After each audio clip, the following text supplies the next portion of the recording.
And Sit we're in the in. dark. Just decided to sit in the dark Yeah, you are in because the it is dark. dark. Yeah. Well, it's fucking dark here. Mm, It's fucking the sun's not up. Sun's getting up, but it's not up. mm. Having literally woken up less than 10 minutes ago. Yeah. I am here. You can expect nothing more from me. Good, good. Yeah. Welcome to episode 7 of the art and media thing. Episode 7 of the Art Media thing. Mm. Allegedly. Allegedly. Allegedly. Allegedly. Have you had a nice day, week, month, Well, I etc.? sorted out my stuff with the DWP. So For anyone overseas, who are the DWP, Zach? the Department of Work and Department. Pensions. There you go. I was gonna So come. I was gonna I'm come up off with sick something. with my depression, so I I basically was sorted gonna. out. I was gonna come up with some rude acronym for DWP, but I couldn't think of one on the fly. So there must be one, but I can't think of what it is. Well, the weird thing is the system is kind of balked, but the people seem to be all right. Yeah. Basically. Yeah. So I have finally sorted out the issue I had with, part of my unemployment benefit, which was great. They sent me a notification of that today. On the downside, my grill broke, but to be fair, I was mostly only using it for toast. So in the interim, I bought a nice cheap toaster that works really well from the op shop, from one of Good the stuff. local charity shops. And well, because the cheapest 2-slice toaster I could find was 15 quid, like a disposable 2-slice toaster. Yeah. But I got like this really nice Russell Hobbs 4-slice toaster with adjustable browning and all that sort of gubbins, and make toast from frozen bread and all that sort of shit. So that sorted that out. And while I was there, I spotted something that I thought probably didn't work, but I put a fiver to it anyway, which is basically a single cup coffee maker that comes with its own insulator coffee mug. No. So it makes like 400 ml. It's about a pint of coffee. Mm-hmm. And it was only a fiver, and it works perfectly. So now I have a bedside coffee maker. Nice. So I can literally wake up and put the coffee on. Yeah. What are those magical machines called that are in the bed heads of to make tea on bed heads in the UK? There was a special name for them. Oh, a Teasmade. A Teasmade. Yep. I always wanted a Teasmade. I'm reminded of the is it? I'm going to say it's Queen doing I Want to Be Free or something like that. Something in that ilk. Yeah. In the video clip, and they have a Teasmade. Yeah, they seem to be peculiarly English. Amazed. Yeah, well, I mean, everywhere else doesn't have such things. I mean, it does. I mean, theoretically, I suppose I could probably rig it up to a timer switch, but yeah, it's 2 buttons, dude. Everything's prepped. You prep everything for the coffee. Yeah, and I'm talking. I'm talking not instant coffee. I'm talking like a proper filter coffee maker with an insulated mug. Yeah. And it stays warm for about 2 hours in the insulated mug that comes with it. You press the button, and 3 or 4 minutes later, you got like a pint of coffee to whatever strength you prefer. I mean, I may well see if I can make tea in it, but I suspect you'd have to put a couple of tea bags in it. Mm. So. Yeah. Yes. Yeah. I'm gonna mention the best coffee recipe I've ever sort of heard of, witnessed, been exposed to, which is Cory Doctorow's explanation for how to make cold brew coffee while he's away in hotels. And I still to this day, whenever I make coffee, I have to pre-plan by a day, and then that's the coffee that I make. Yeah, but so I mean, if you were to use a large Kilner jar, for instance. What's a Kilner jar? It's like a ball. One of those... like a jar with a plastic thing on top of it. Well, it's a jar with a rubber grommet and a glass lid. It's like a locking jar. Yep. If you have like a largish one of those, you can basically put half water to half coffee. Yeah. For the amount that you want to make, you put that in the fridge and you leave it overnight. Yeah. And you basically make a sort of like a liqueur to make other coffee with. So that's all you do. You leave it in the fridge overnight. It sucks out all the coffee flavour into the water without burning Yeah. any of the coffee grounds. Yeah. You're And not then heating you it. just literally pour it through a sieve to get your coffee liquor or Sludge. your Yeah. coffee squash. You pour Yep. you pour like about an inch or so of that extra strong coffee squash into the bottom of your mug and top it up with boiling water. Yeah.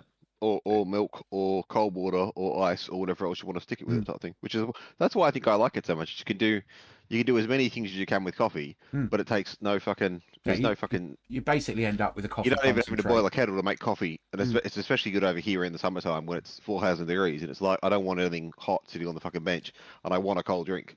That's why I think I like it. So, Plus, I mean, it does taste fucking amazing. but that's a good example of the Heinleinian method that Cory Doctorow employs. As in, Yeah. all Yeah. his novels teach you a couple of things while you're reading it, Yeah. Yeah. Yeah. whether it's a For sure. philosophical point of view or it's a piece of tech. Yeah. Yeah. Yeah. For sure. So, yeah. Yeah. No. There you go. What have I done? I woke up. I didn't do enough stuff. I fiddled around with my subjects again because I'm bored of one of my lecturers at university screwing me around. And the bare minimum you should have for a university course, as far as I'm concerned, is you should have either an open tutorial where people come along and chat to you for half an hour, or you should have office hours where people can make an appointment to come and see you for half an hour, or you should have some way of communicating, like, not line of sight because you're not sitting in the same fucking room, some way of communicating with students who are remotely distanced, who might be struggling with work. And if you can't bother to do that, then I'm not going to fucking do your course. And having now asked for this to occur, like 3 times, and just being fobbed off by, like, this lecture, this unit chair, I've gone, no, fuck you. I'm not going to pay your fucking bills. You can get fucked. And at the same time, when you fill out the form to say, why are you stopping doing this course at university, they always ask you, why are you stopping doing this course? I got And dicked there's around. like, and there's always like, I'm too busy, I'm rescheduling, da da da. And then the last one is always, I am unhappy with the fucking, with the service I have received. And I don't know how many times you have to get that on your fucking course file for someone to actually pay attention. But I do know that it does actually affect how the fuck things are taught in subsequent years because I know people who work in at the administration level of organizing, like, courses. Yeah, which is always intriguing. Cat says hello to everyone. Cucumber's now fucked off because it's too warm. Right. But yeah, so I don't know what else I've done apart from that. I spoke to you a few times in the week, and my small person hasn't been here, so I'm supposed to be doing more work than I have done. I've listened to a lot of podcasts though. Yep. I spent a bit of today packing my laptop out with tutorials on Python and AI. Yep. Some of which were provided by you in various links as you Yep. found them. Because I have had some stuff this week on Python. Python, yeah. I applied to become a library volunteer. Yep. Because we've got a weird thing in the libraries in this country now. They have what they call unmanned hours. Which is just insane. So basically you've got a self-service library, but it is open from like 9 in the morning till 8 at night. Yeah. And you can sit there and use their power and stay warm and all that shit. Yeah. So you've got like desks where you can bring your own device and desks where you've got a computer set up. Yep. And they give you an hour's worth of internet access for free. But given that it's an hour's worth, I mean, if I get a volunteer post there, I'll probably get like staff internet access that isn't metered. Because I volunteered to be both a tech person and a general library volunteer. At my local library. So you get to find all the cool books by everyone's returns, don't you? That's how you find all the cool books. Well, you'd think that, but the library's only got about 10 times the amount of books I personally own. Yeah, it's a very small library book-wise. Yes. But no, and there is an issue with libraries where there's a thing called on-demand servicing, which is the new beeline in library studies is like on-demand servicing, which is where you don't have any books in stock and then you borrow them from other libraries. Yeah. So all of the libraries share their books, and it has got to be the stupidest fucking idea known to mankind. The books that they do have, you can download them to a portable device. Yep. At which point you think, okay, now I've got a use case for a tablet. Yeah. So I could download it to my tablet that I'm using to run this system now. Mm-hmm. Yep. Yeah. And I can download them to my phone. Yep. As ebooks, but Mm. most importantly, they've got about 50,000 audiobooks. Yeah. Now they're only allowed Yep. to lend out so many at a time. Yeah. But you know, and most of them are fiction, has to be said. Yeah. Yeah. So yeah, so I experimented with that, and if you download it to an Android device, it uses a like a portable library app, Mm-hmm. which where they're encoded, sort of like Audible books. But if you download the audiobook to your computer, Yep. it's a full MP3 set of the audiobook. Yep. Yep. So you know you can literally download it and then copy it to your phone, and you've got a standard audiobook that doesn't expire in 20 days. Yeah. Yep. So that was pretty handy. So yeah, got the volunteering thing underway. Sorted. But I think I'm going to go there to do my studies while I'm doing my AI courses, because it's a distraction-free environment. I've got plenty of stuff on the laptop I'm going to take. Yeah. To research. I've got all these stuff like graphic stuff and obviously word processing and shit. And then I started downloading some TV series, and then I managed to get. I mean, this is bearing in mind this is a 16 gigabyte i7 with an NVIDIA M500 graphics card. Yeah. So it's not powerful, but I can now run Skyrim on it if I want to. Yeah. From Steam. If you want to. On a Linux Mint laptop. So yeah. And I've built in the Ollama AI. I don't know whether that counts as media, does it? It's certainly somebody to talk to. So you can use Ollama to run and download various AI instances. There's both offline ones and specialized ones for coding and stuff like that. And if you then use a piece of software called Followmac, FOLLAMAC, you get a graphical user interface for your AI, and you can run multiple chats with different AIs. And the chats are persistent if you use Followmac. So remember the last thing you talked about, even after you switch off the app and turn it back on again. So that's all built, and that and hundreds of other applications for research are all installed, along with downloaded copies of various YouTube tutorials, some of which are like 20 hours long for Python. So it's like a beast now. And I downloaded a few TV series, which Nice. So it's now a beast of a laptop. Still got 700 gig left on the hard drive. But yeah, so I might well start basically living at the library every day, since you can get in when there's no one there. Between 9 and 8. So you got your library card, it scans outside, you punch in your PIN number and it opens the doors, and you can take out books because there's automatic book readers. The little barcode readers for the books. So yeah, that's pretty cool. Cool. Hang on, I'm copying a file address over. And they've got a rolling book sale. So where they get rid of all of the books that haven't gone out this month. As there's only about 10,000 books in the library total, there's only about 20 or 30 books there at any one time, but it's worth keeping an eye on. But I don't see the point in borrowing any of their audiobooks on CD, because it's just way easier to download them automatically. Rather than having to rip them yourself. Go in there and use you get them pre-ripped. Their heat and power, basically. Yeah. So yeah. The library as a resource improved dramatically in the time since I was last there. And so I signed up for Open Plus, which is their go in there whenever you want thing. And looks like that's where I'm going to go and do all my learning, really, because it'll get me out of the house.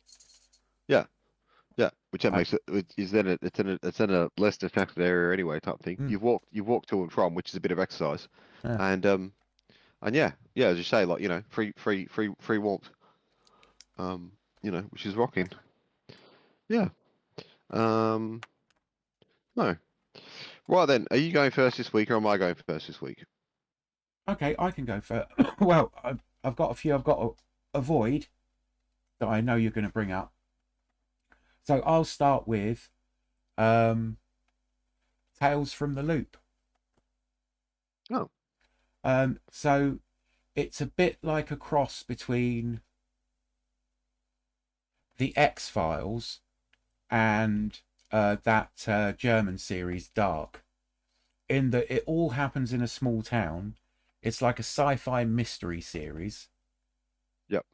and each episode they deal with a different weird thing that gets found in this area, that the tiny town that surrounds this place where everybody seems to work, Hmm.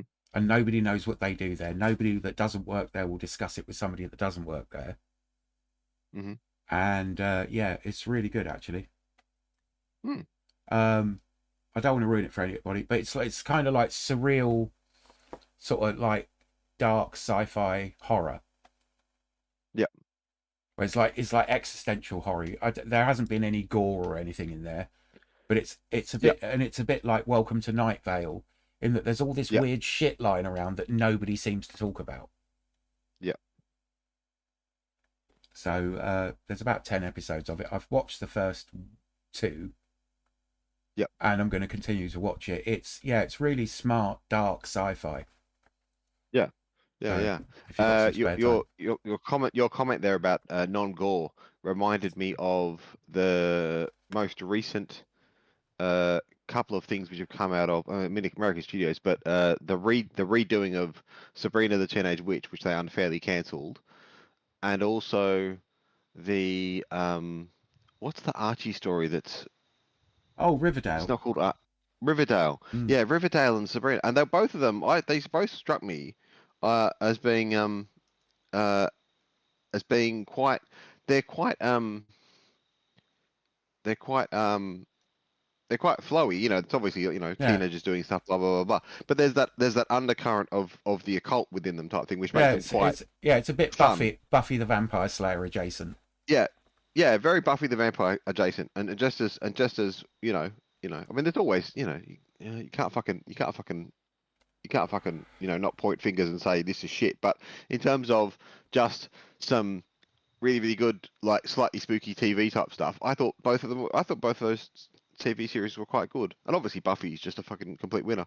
I sat Yeah, down and watched I Buffy is watched the Buffy genius. film with I watched the Buffy film with Tilda, Mm. um, because I have a special place in my heart for any movie involving cheerleaders, obviously. Yeah. From my gay friend that I lived with for years. So we watched Buffy the movie last time she was here. Has she watched The only Buffy one the I haven't Vampire shut. Slayer the series yet? I'm going to. Well, Yeah, yeah, she's old enough now to watch it. yeah. Yeah, I'll be interested yeah. to know what I Tilda had to thinks go. of I it. had to go back. I had to go back. Like last time she was here, we sat down and we watched the IT Crowd, Mm. and she'd watched it with her mum, but her mum hadn't explained any of the fucking jokes. So she'd watched it, she'd fallen in love with all the characters, but then she Yeah. hadn't gotten half the fucking humor out of it type thing. Mm. And it's just like, how do you not critically analyze this? Like, I don't know. I suppose because I'm used to critically analyzing things as we go along with her anyway, Mm. type thing. Because she's always pausing stuff, or I'm pausing stuff, and she's always asking questions, or I'm always fucking saying stuff, or bits and pieces, or always pointing out where someone's from, or where someone's, what Mm. someone else has been in, or where that voice is from, or who that person is playing that character type thing. Because it's, the autistic person's dream to do that. I don't do that with your general friends, but do it with your daughter, or significant people who like that sort of stuff. Um, Yeah, I think she'll really but dig Buffy the Vampire Slayer, yeah, even though yeah. I was I was watching it because I got another thing to add to you guys. I was watching it, and it was amazing how dated all the tech was. But I love that. Yeah, But then I love it's. I that. mean, That's one of the reasons. So a mate of mine watched the end of Sex Education, and I'd watched the first couple of seasons of Sex Education, then hadn't watched the end of it because it hadn't come out at that point. Well, I think it was over COVID. I was bored over COVID. I just sat down and watched like the first 3 seasons of Sex Education. But I thought that portrayed technology well in that it ignored the technology. But there were Mm. other holes in the story, don't get me wrong. Like, there was other shit that was just like, what the fuck are we, like, why is this the way it is type thing. But in terms of the representation of technology, Mm. they kind of ignore it, which makes it, they make it that timeless thing that happens because they Mm. ignore the technology, no matter, because it's actually so glib. There's actually nothing to it type thing. Mm. You know, yes, there is whatever social media fucking site, but they don't talk about, they don't even go to the depth of, like, making episodes about social media. It Mm. could be set anywhere from like the 90s all the way through to now in terms of where the fuck it was set. Obviously, Buffy was set much earlier than that. It was obviously filmed much earlier than that. But, you know, yeah, things that hold up because, I suppose there is the whole Willow sitting at a fucking in a fucking computer thing, before they go off to university while they're still in, like, sixth form. There's the whole Willow sitting at a CRT, like, Yeah. desktop computer, like, typing into it. Just like, whenever I see a CRT fucking desktop computer now, I just get super excited. It's Uh, like seeing a fucking terminal, like someone mm. typing into a fucking actual terminal. And I'm like, we used to have these when there were still terminals at Newcastle University when I went to Newcastle University, and I used to sit down and use the fucking Mm. things, and no one knew what the fuck they were. These, like, little fucking, like, green screened fucking terminal boxes that ran fucking, like, some weird fucking version of, like, System 5 fucking Unix or whatever type thing. And you could do whatever the fuck you wanted in them. Like, they weren't blocked off, they weren't fucking locked out or anything type thing. You could get in there and fucking attack shit with them type thing Mm. on the university backbone. And it's a bit like, shit, like, no one thought this was ever no, this was peak fucking technology, and it still is. Like, it still does stuff. Mm. Um, yeah, yeah. So No, I I've found had a great old time playing. an update to the hack Keep for going, sorry. Tubi, which is an American streaming service that's got Mm. lots of videos on it. Yep. Now, Tubi's got a lot of B grade movies on it, like copy movies that copy titles of other stuff.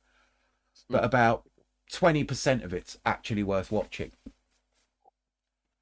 So you can browse specifically sci-fi and fantasy, and it will have stuff like Yep. classic Doctor Who, Babylon 5, Buffy the Vampire Slayer, and all sorts of other TV series. It's got quite a bit of stuff on it.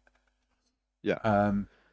I mean, I liked Andromeda until I found out Kevin Sorbo was a born again Christian, Yes. and also starred in Atlas Shrugged, the TV movies, which are just universally terrible and shit.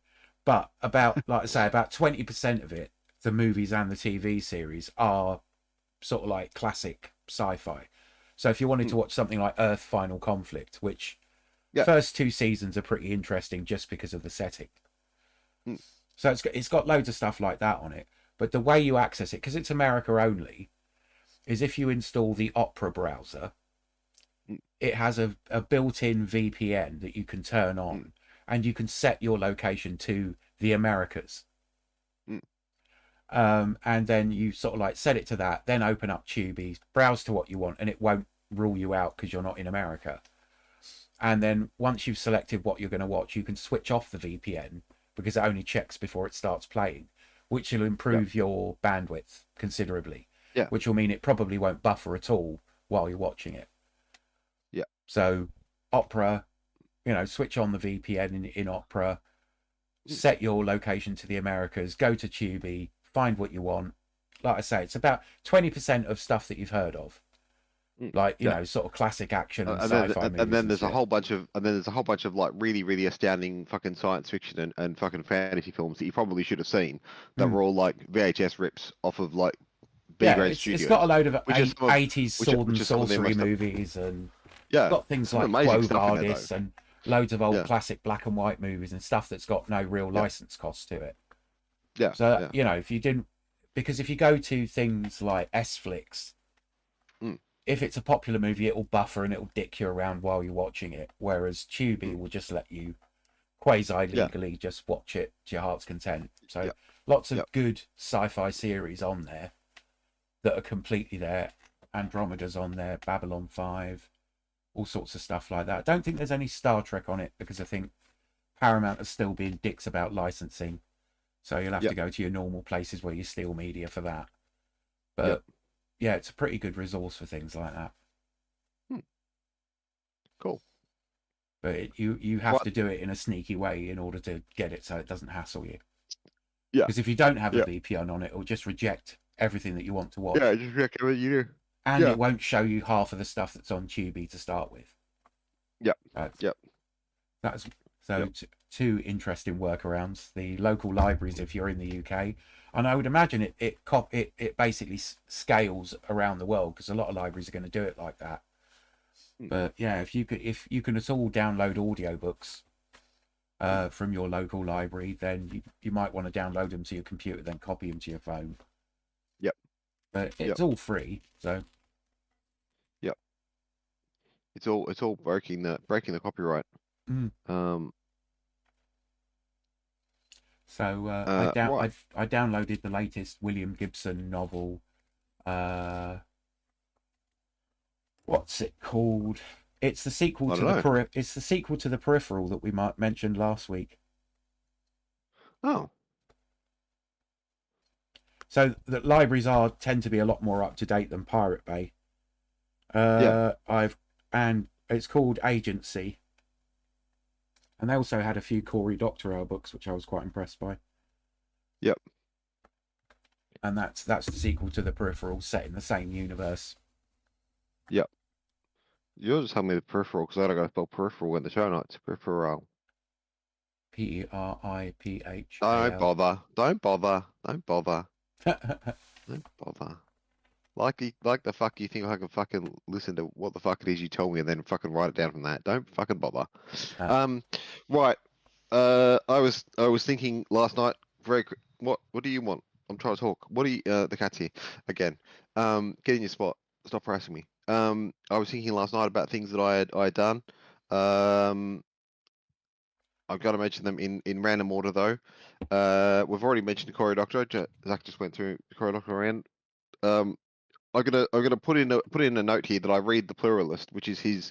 It's like averages out as being a couple of times a week, but no, it's it's more than it's daily, but it's not all every day type thing. If that makes sense. Yeah. So it's his blog, and he updates it with like the news story of the day or what he wants to talk about every day type thing, and a bunch of links and a bunch of like stuff from ages ago that he's previously talked about. But he's always got the here's the link from like 2000, here's the link from like 2005, here's a link from like 2010 type thing. So it's just Cory Doctorow's deliberations, tech news, what's going on. You get to, because he's forever being interviewed. I follow it and read it because when he gets interviewed, I go and listen to the interview tapes. The taping of the interview type thing, because he's one of those people who you should just fucking listen to. And yeah, Pluralist is just this wonderful little resource. Like it's a blog, but it's also that he sends it out on social media if you follow him on social media, and also if you sign up, you can get on the mailing list for it type thing, and you get a bullshitless version of it on. There's no fucking like tracking on the fucking thingo, so it literally just gets emailed out. I'm afraid I've got to go to the loo, dude. I'll be back in a tick. It's all right. You go to the loo, and I'll keep talking. But yeah, so yeah, Pluralist by Cory Doctorow, and obviously all of Cory Doctorow's amazing fucking works are fucking amazing. He's done lots of kid stories. I could mention some of my favorites though. Down and Out in a Magical Kingdom, which is how would you describe it? It's a jaunty little tale wrapped around existing in Disneyland, and so many of his films, so many of his books are set in or adjacent to Disney as a thing, because there is that fantastical, there is that wonderful sort of mood or tonality coming out of anything Disney aligned, for all of the wanton heinousness of fucking Walt Disney as a prick type thing. He's a fascinating person. In terms of like what he did and the messaging and the whatever.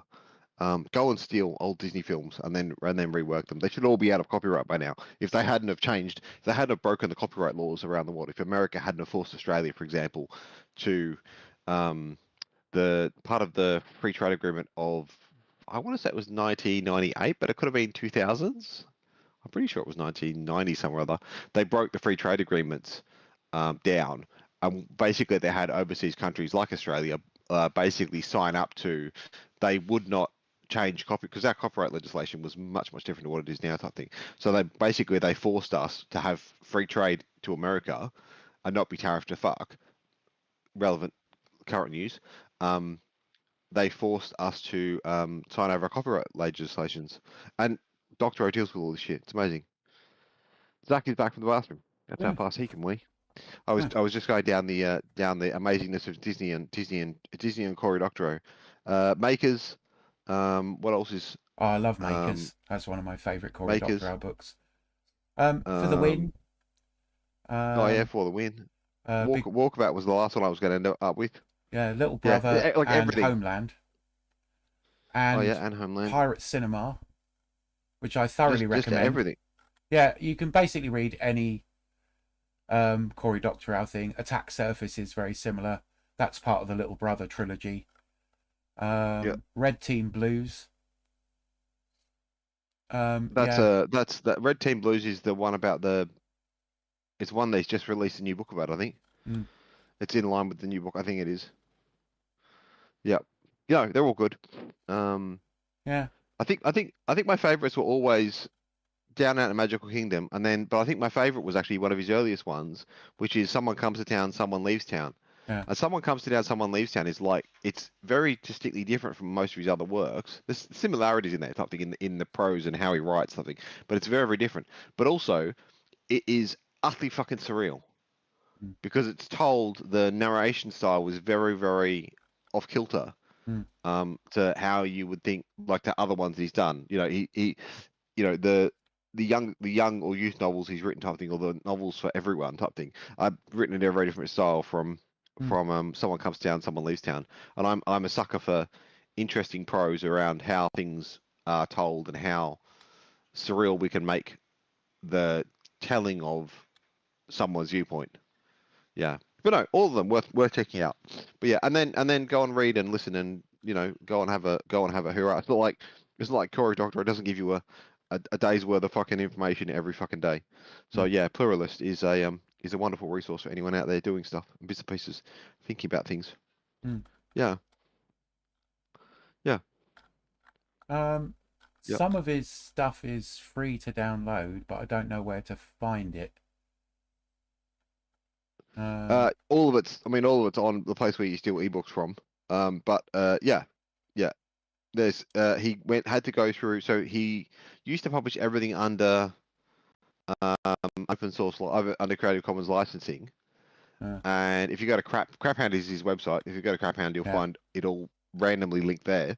But then subsequent to basically whoever the fuck it was, the publisher, whoever the fuck it was, basically forced him and said, no, we're going to force you to, if you want to keep being published, we're going to force you to put everything under standard copyright, and then not allow anyone to basically download your books for free, even though, as he fully admits to this day, the reason that made him so famous was because anyone could read his books, and then everyone who's read his books went and bought a copy of his books.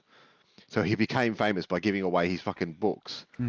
And he goes, there's an argument behind, like, he goes through the argument, if you go back and look it was largely as a result of DRM, and he couldn't, even through Audible, offer a DRM version of the audio books. Yeah. So which is fucking bullshit. Yeah. A lot of them are read by Will Wheaton, who played Wesley Crusher in Star Trek. You either love, or you don't. Or you either love the voice of, or you're reminded too much of early Star Trek or TNG Star Trek. Yeah. And it annoys you. No, I'm okay with it. It's a choice there. Yeah. I can't stand Will Wheaton's voice because he just reminds me of I hate the MacGuffin of Crusher. What's his name in TNG? Wesley Crusher. I hate the MacGuffin of like the Deus Ex Machina of Wesley Crusher in TNG. I hate the fucking writing of TNG. Every single episode that has Wesley Crusher as the Deus Ex Machina or the Machina or the fucking MacGuffin.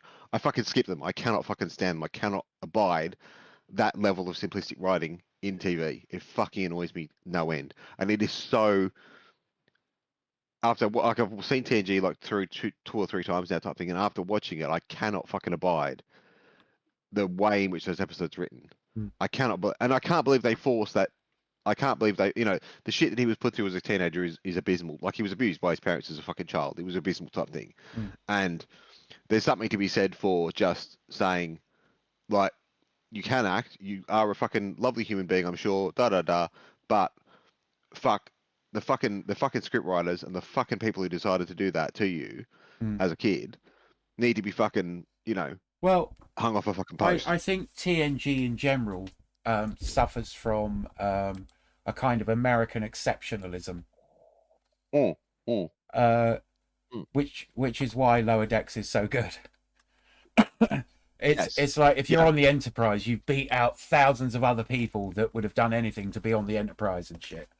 Yeah. And Yeah, which is why Lower Decks is it so wonderful. And Wesley Crusher is no different. If you're going to have a child, it's Yeah. got to be an exceptional child. Yeah, but the insane stupid thing is he's like completely a sidelined fucking character. Like should have been like all of the things they did with that character Mm. could have been done. You could have had all the adventure stories you wanted through the direction of Beverly Crusher's son, right? Mm. Because he's a just about to turn 18, 19, whatever type thing, Mm. going through the last bits of schooling type thing on the coolest spaceship there is, da da da. But he could have been anyone, Mm. and had they played that character as an anyone character instead of Which is why Jake instead of, Sisko. instead of making him the Deus Ex Machina of the fucking, he's the enlightened, brilliant, blah blah blah blah blah child. Mm. Instead, they could have said, "Here is your, no one's dumb in the world because everyone's given the resources, the support, the love, the care, the attention type thing. Mm. It is an idealized utopia of you have a fucking holodeck, you have all of these fucking insanely fucking clever people around you. So when you want to know about the thing you want to know about, you can go and find the person who understands this fucking thing.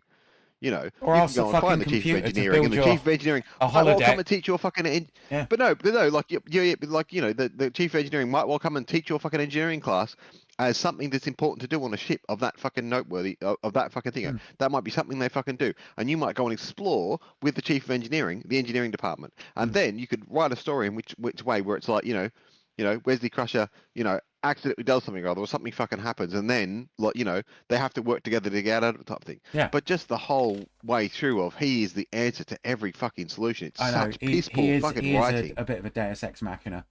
But do you remember that and it's just like- conversation we it's had just like, ages no, ago? don't do this. Where it was just like, if you were to find yourself on the Enterprise, like they cock something up, time travel occurs, or you get just plucked off like Earth from now, and you're just yourself, and you're like confronted with all this technology. The first thing you do, it's sort of like, well, how often can I go to the holodecks? Yeah. And it's sort of like, oh yeah, well, you can have, 2 hours every day this week for orientation. You just walk in and go, computer, how do I not be a useless dickhead in an emergency on this starship? Yeah, on this fucking system. Yeah. Okay.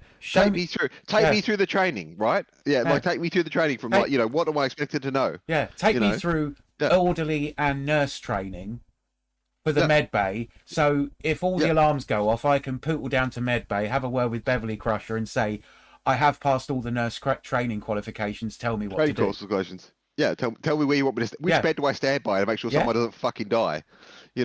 Tell me what. It's not like what the computer. triage It's not looks like the computer on the fucking system doesn't fucking do anything for you. And then you're like, okay, let's just imagine everything's deeply fucked, and you need someone to fly the ship, and the only person with working hands is me. Yeah. Now teach me how to fucking fly a fucking ship. And then you sort of like, how does this fucking console work? Disappear from Captain Picard's perception for about a year. Yeah. And you just be like, okay, well, holodeck wise, I'm like an ensign at this point. Yeah. I've done all the Star Trek, Starfleet Academy shit. I can be useful. Where would you prefer I was, so you're not surprised when you see me there? Yeah. Oh well, you train as a medical technician. That's where we want you to go if the red light comes on. Yeah. Okay, I'll go there. And that I'm saying would have been much better story writing than what they did to Will Wheaton. That would have been much more interesting, much more involved, much more fucking da da da da da. Right? That would have been much more enjoyable as an experience of here is your here's your fucking time travel fucking episode da da da, and then this person gets stuck on the fucking Enterprise, and then how do I solve the next problem? I'll point out they did this exact fucking episode, right? Tuvok takes on, it's somewhere in this first couple of seasons of of um Voyager. Voyager, and they go through this exact fucking thing with Tuvok leading the basically, like, you know, the untrained ensigns and saying, we're going to bring everyone up to standard. And then there is the, you know, the realization and learning of Tuvok's side, and then the realization and learning of the, you know, the untrained fucking, you know, the untrained people who flunked out of it type thing. There's learning on both sides. It's a you know, it's a novel little episode in Voyager type thing. So it was dealt with quite well in other episodes. You know, But it's dealt with beautifully in Lower Decks, with a the good 5 seasons of Lower counterpoint Decks. to Wesley know. Crusher is Jake Sisko on DS9. Yeah. Because he is a Yeah. fucking Yeah. tearaway. Like, he gets transplanted to like a knackered space station with nothing on it Station to in do. the middle of fucking Immediately nowhere. makes friends with the only Ferengi kid on the entire thing. Yeah, Vandalizes shit. yeah.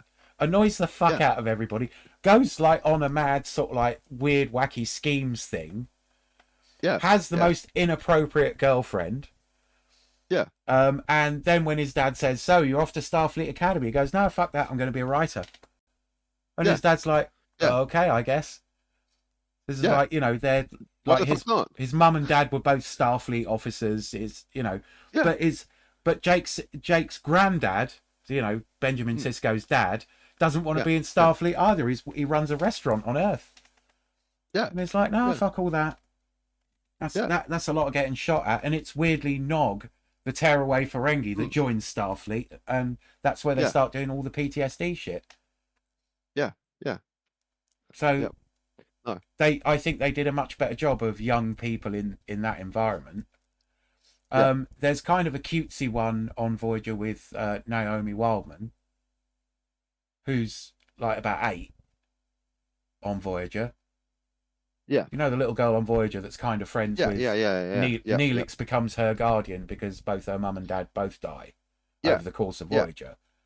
And she Yeah. basically acts as a yeoman. Yeah. She like takes data pads around and just runs errands and shit like that on the thing. Obviously mostly to keep her busy because she's the Yeah. only very young child on Voyager. Voyager's not a family's ship. No. Naomi 'cause Wildman is born on Voyager. Yeah, because she's born on the ship of her mum, and then her mum passes away, like her dad passes away, and then her mum passes Yeah. away, doesn't she? Type thing. I remember the story. There's the great one where they get stuck in the. There's a great one when they get stuck in the holodeck with Naomi. Mm. Yeah, and then there's the other view where Naomi, you see into the future in one of the episodes type thing, and then Naomi ends up having kids somehow. Like, you know, everyone's aged, and then Naomi ends up having kids type thing. It's a wonderful episode. Yeah. So, you know, there's we always manage to drift back to Star Trek, but mainly Well, that's because that's it's so good. because it's the only hopeful vision of the future that doesn't look shit. Yeah. But No, I heard- would it's funny like to enough, see like, more generalized humans on Star Trek rather than Yeah. baddie human, rogue Yeah. human, and then everybody that's super capable on the Enterprise. Yeah. You know, you've got, you know, Commander Barclay, who starts off as Lieutenant Barclay, played by the amazing Dwight Schultz, who used to be in the A-Team. Yeah. And he's a bit of a klutz, and he's nervous about speaking to people. Yeah. And it's just like, oh, isn't it funny that someone's actually not that good at being on the Enterprise? And it's like, dude, you watch Barclay in Voyager, and he's figuring out all sorts of fucking wormhole communication solutions and shit. Yeah. He's solving all the fucking problems.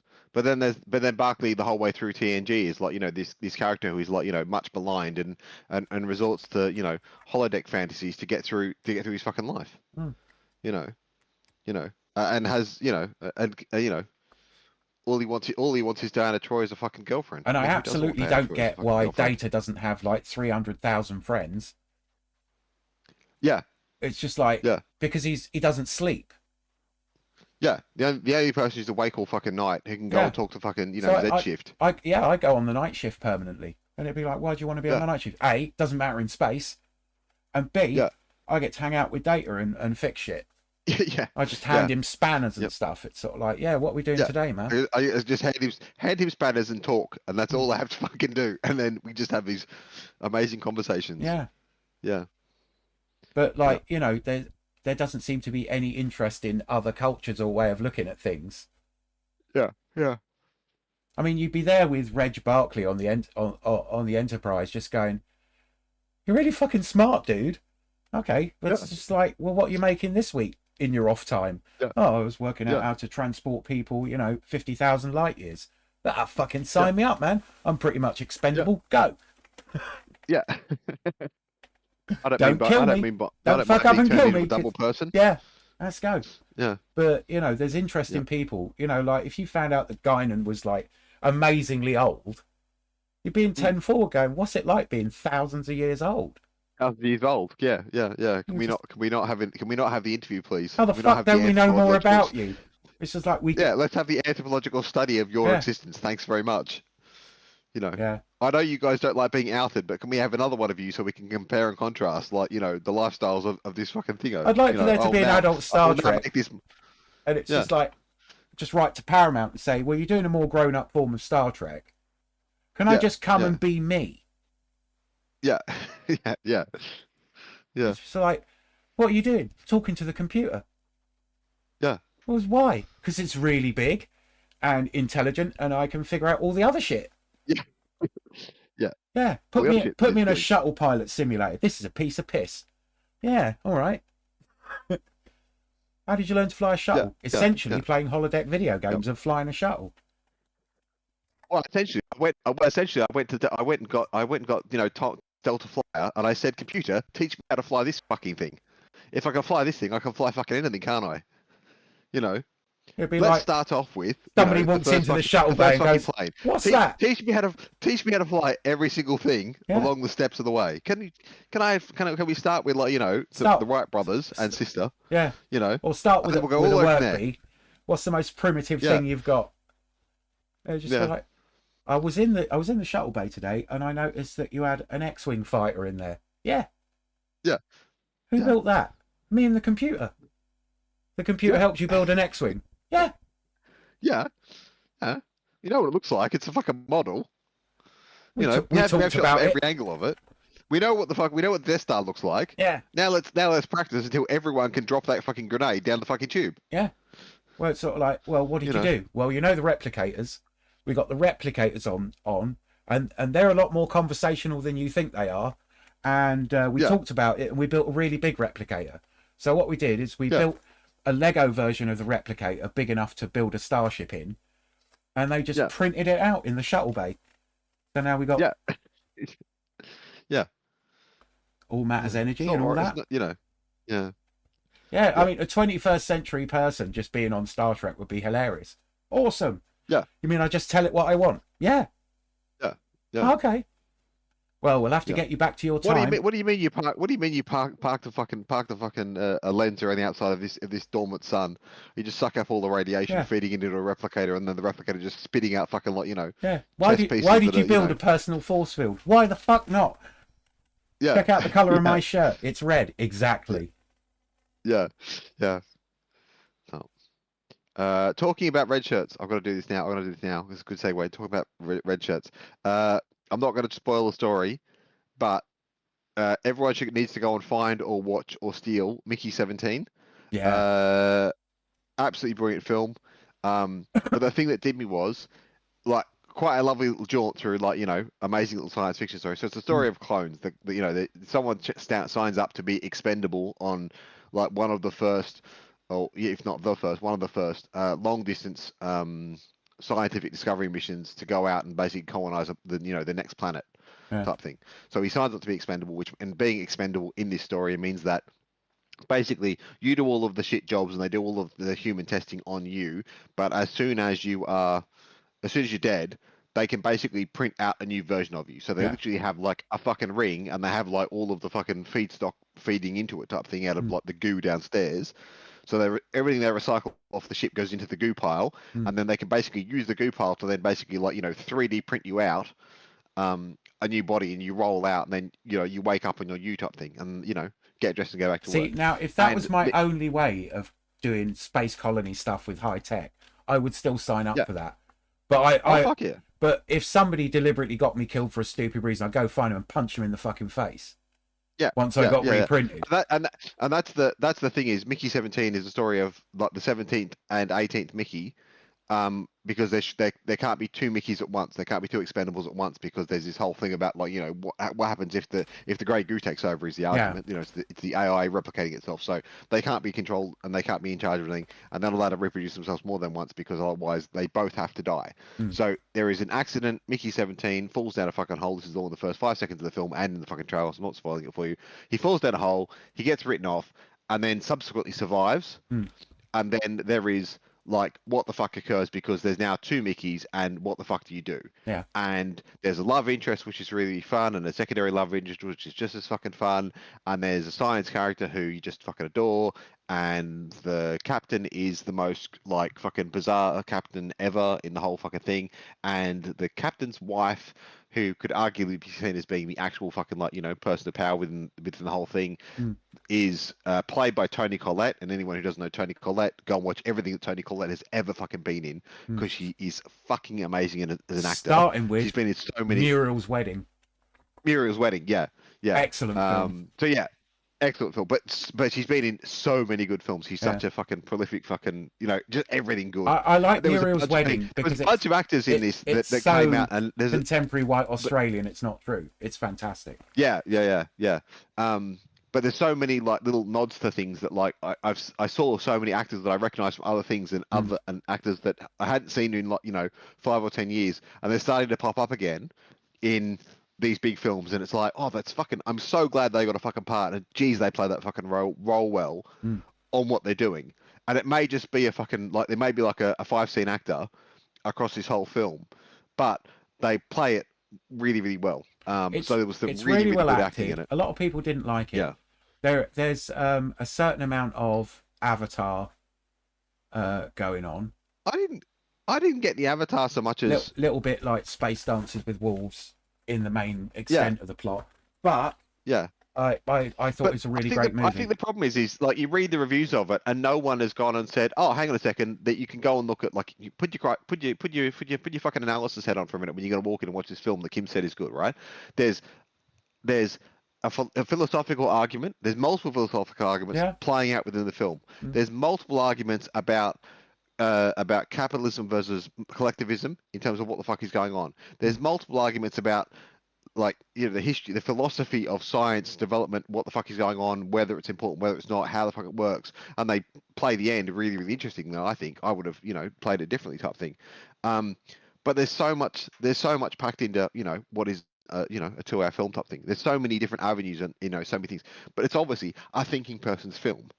If you're not a thinking person, you probably shouldn't be listening to me fucking talking on the fucking YouTubes. But also, you're not going to fucking enjoy anything I've ever fucking suggested because it requires you to go. It's not Beastmaster, right? It's like you have to go in and fucking watch it. There's nothing wrong with Beastmaster, right? And you can critically analyze Beastmaster as a fucking film. What I'm saying is it's not a fucking simplistic film. Right? It's the people who want to fucking draw something and then go and I watched it and I literally was like, I have to go and watch this again.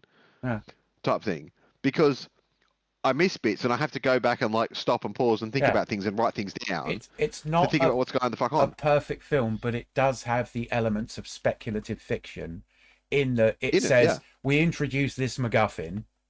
What then happens to the humanity of people because of the MacGuffin? Yeah. So, and let's not be restricted because of the MacGuffin. The MacGuffin is also almost a sideline after the first 15 minutes of the film. You end up with a perfect clone of you. Now, what the fuck occurs because of you have ended up perfect clone of you? And I get he's not supposed to be totally smart, because if you were smart, you'd have a skill that the colony mission would require. Yeah, and if you were smart, then you wouldn't have tried to start up a bagel shop. Yeah. Is it a bagel shop? No, Is that what it was? That was something like that. He tries to start a shop selling macaroons. Macaroons, the macaroon shop. Yeah. But how does a macaroon pastry shop go on a fucking on the first fucking one of the first fucking Starflight ships out of the colony colonies? Definitely on the pro side, it's fucking wonderful. An interesting concept. It's well acted. It looks great. It's money on screen, good looking. Yeah, And yeah, yeah, yeah, I really liked it. yeah, And I probably will end up watching it again. And yeah, I'm basically on hold for the download of the audiobook from my library because they've got it. yeah, But the book is yeah. called Because it's based on a book called Mickey Mickey Seven. Seven. Yeah, Yeah. yeah, But I think the movie yeah, they wanted to underline just how many annoying ways he'd been killed. yeah, But yeah, it did yeah, also make me think of the Bobbyverse yeah, series of yeah, books a little bit, in that all the Mickeys are slightly different. yeah, yeah, So yeah, I thoroughly recommend it. You yeah. know, I would say it's a good watch. Yeah, Yeah, that's why I didn't mention Mickey 17 earlier because I knew it yeah. was on your list. It was on my But list. I didn't know it was out yet. So and then I saw it and it was like, yeah, I'll watch that.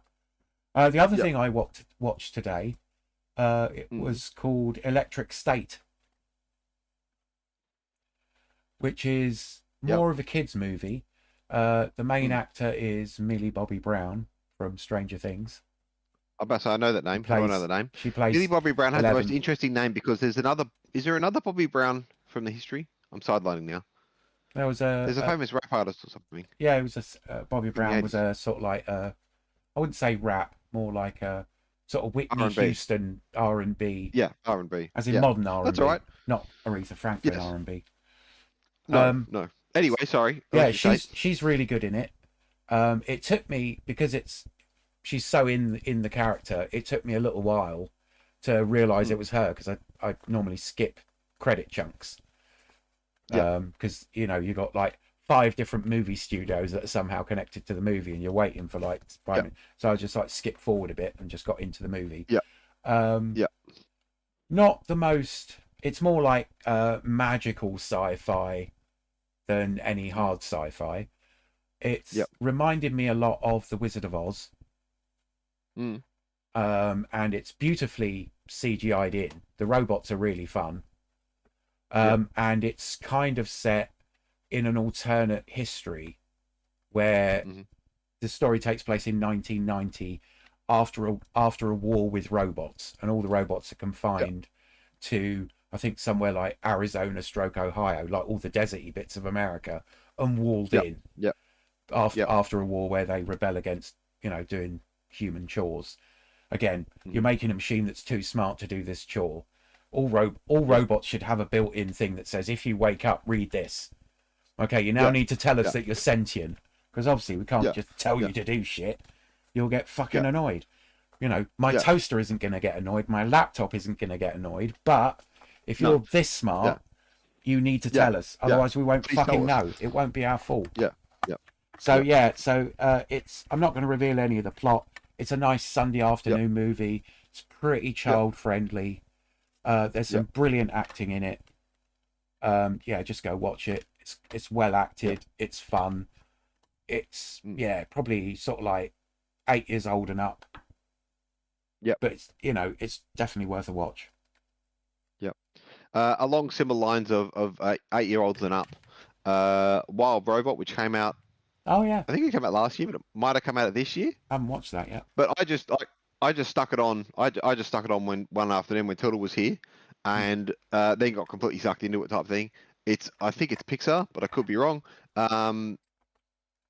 I was astounded by the CGI in it, and as everyone will know, I fucking hate CGI stuff. But I was astounded by the CGI in it, and it was just. I mean, there's a couple of MacGuffins in there type thing, and a couple of bits that are wrong in my mind.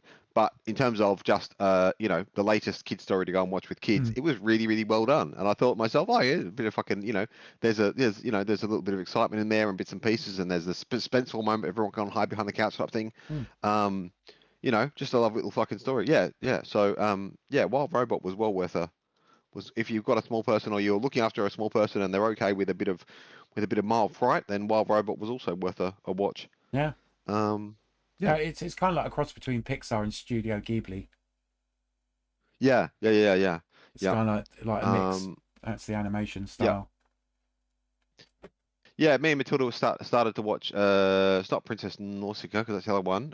What's the one with all the fucking funguses and molds? Fuck, that's not very descriptive. Earlier, 80 something or other. Fuck, I can't think of it. It'll come to me. I don't know. If only Tilda was here.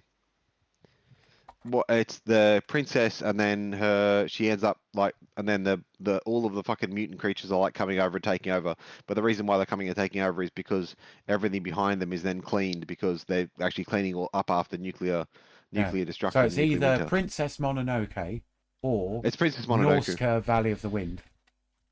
Yeah, it's one of those two. Don't ask me which one. But watch both of them. They're both fucking classic. They're both fucking amazing. Well, I mean, you can't go Yeah. wrong with Studio Ghibli. Spirited Away, Yeah. Yeah. Kiki's Delivery Service, Porco Rosso, Yeah. what do you call it? Wings of Honeymazu. You know, you Yeah. can literally watch any of them. If Any you of see it, it's and it's Studio all fucking Ghibli, you're not going to be disappointed. Yeah. One of my Yeah. first ones Yeah. that I saw, which was another one of those, I watched it as a kid on my own in front of the television and couldn't explain it to anybody. Was and it was kind of fun to figure out that it actually had a name. Was Laputa the Flying Island. Yes. That's a really good Studio Ghibli thing. Yeah. But yeah, I'm a huge fan. There's a lot of really good anime films out there. If you haven't seen Akira yet, go watch it. Oh fuck yeah! Because it's basically the anime they- anime equivalent of Blade Runner. Yeah. You know, you're getting in on all sorts of other stuff. Yeah. I've just downloaded Gundam MSO8, which is I watched The Witch from Mercury, which was hugely entertaining. Got me back into the anime thing, and now I've downloaded a bunch of Gundam. Yeah. Is Witch from Mercury the Vietnam-based one? Is that the one that's? No, that's Gundam MSO8. Is the Vietnam like That's one. MSO8. Yeah, Witch from Mercury is basically Gundam Pilot Academy. Yes, that's right. Yeah. With cute anime girls in it. It's very weird, but I liked it. Yeah. It was hugely watchable. Yeah. So yeah. No. So yeah, there's some good anime out there. I'm trying to think of other stuff. Fuck yeah. I'd say Serial Experiments Lane. Yeah.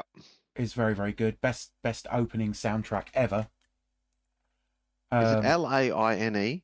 No, just Lain. I can't remember what the one is about the young woman being stalked by a serial killer. She's an idol singer.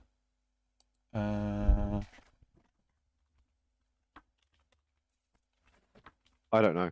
I was going to mention there the rather obviousness of the propaganda of it's still fucking wonderful though. Standalone Complex. What's that? Yeah, I have to think the name. Perfect Blue. Perfect Blue. Well worth a watch. Just because it's a good movie. And it just happens to be animated. Yeah. Yeah, but there's so much good stuff. Yeah. Right then.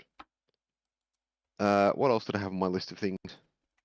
Random shit. I had random shit. So because you and I have spent maybe I'll go this way around. There was a review. So last couple of weeks ago, I was talking about Tim Winton's Juice, and I hope people have had a fucking read of it by now. If they haven't, I've then got sucked in. On reserve as an audiobook. Yeah. Yep.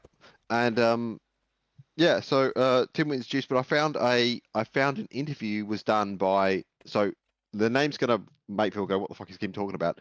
The name of the organization is called the Australian Institute. The Australian Institute is basically like they're a group of people they're a think tank who do research into like the Australian economic modelling and systems and what the fuck is going on. Yeah. But they also do a bunch of other stuff. But they're not left wing, but they're also like, how the fuck are we dealing with what the fuck is going on? Because if you hadn't noticed, Australia's fucked. Like, we're a third world country with a first world backbone that is falling apart at the seams. So like, what the fuck do we do with that as a system type thing?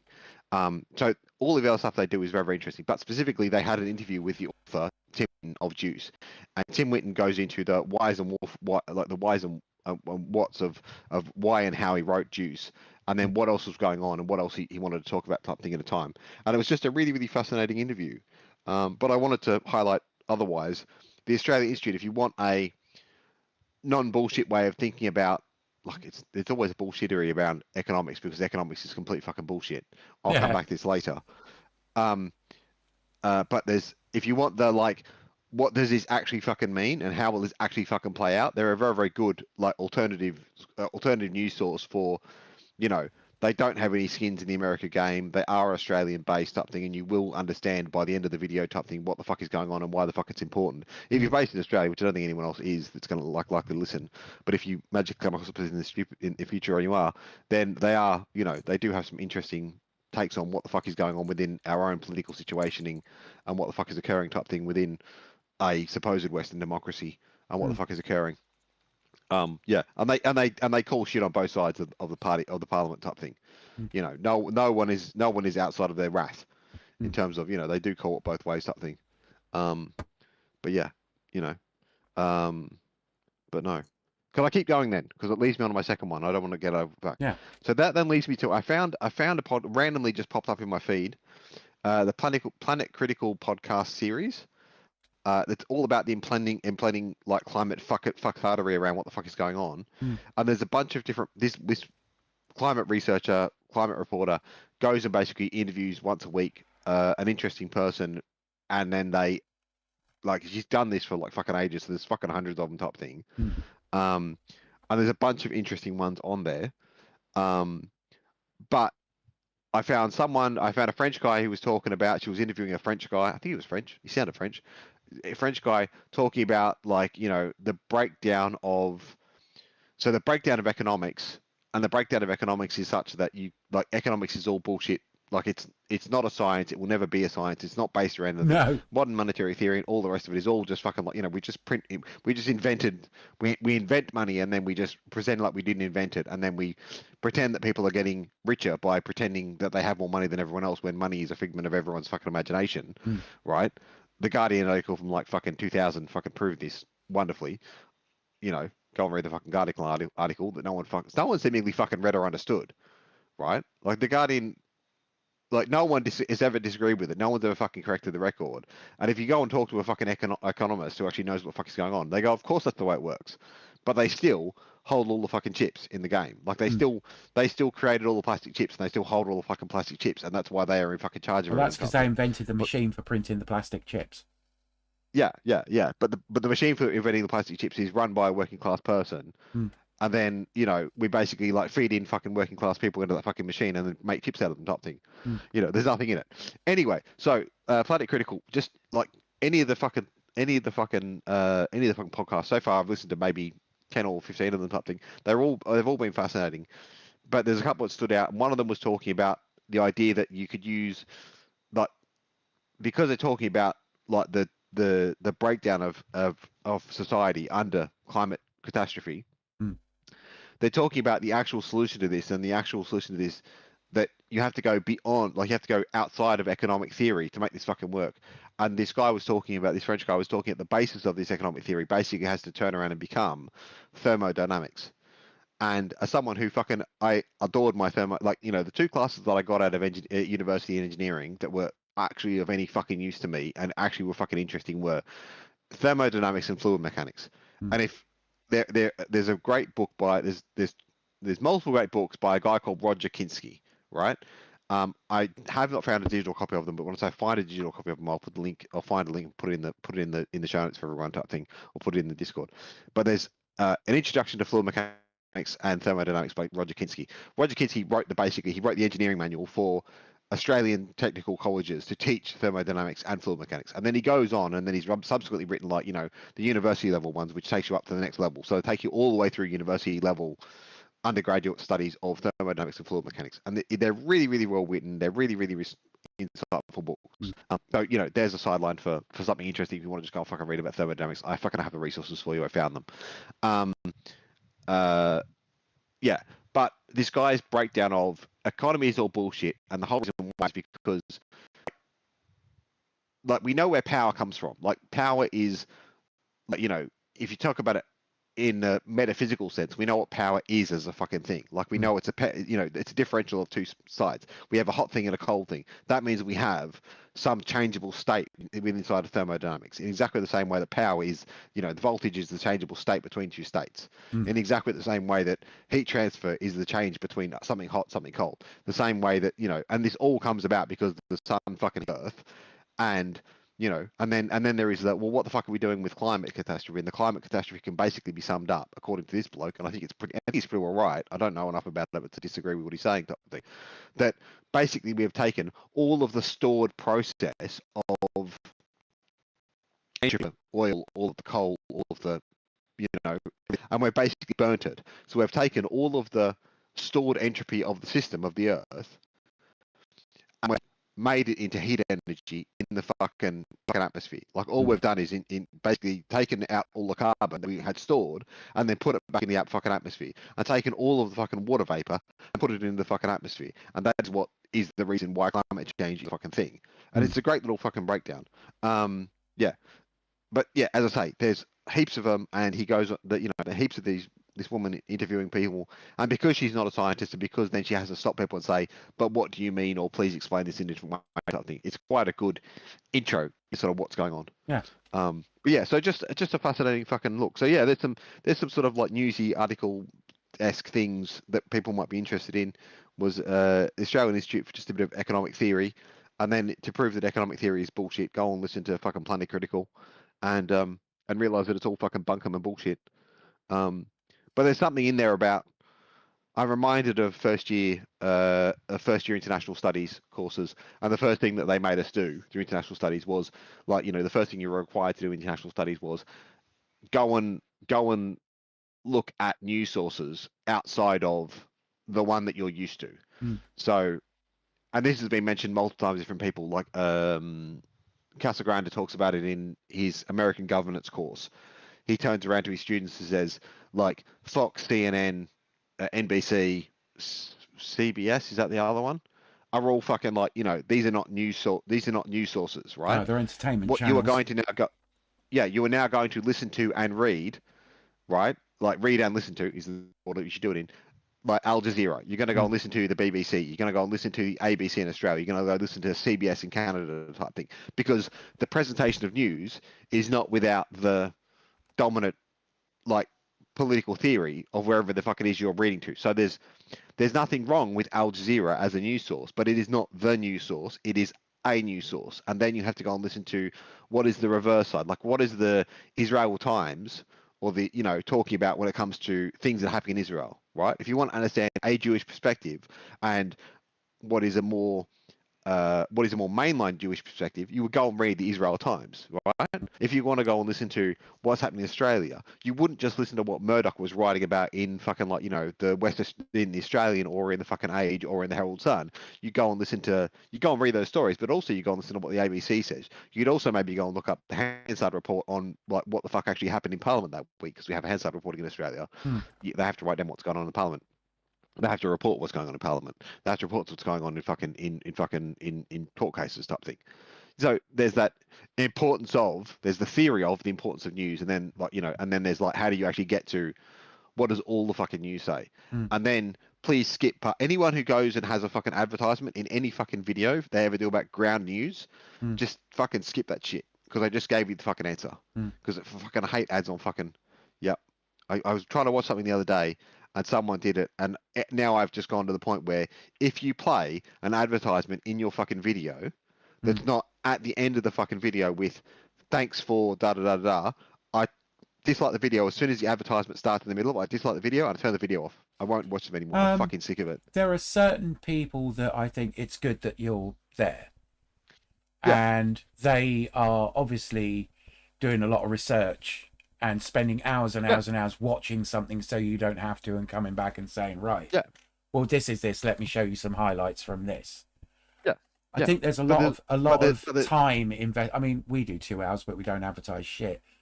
So I would think that when somebody's got to go, you know what, like there's Internet Today is quite a good news channel just to get an update from two ordinary dudes What's going on?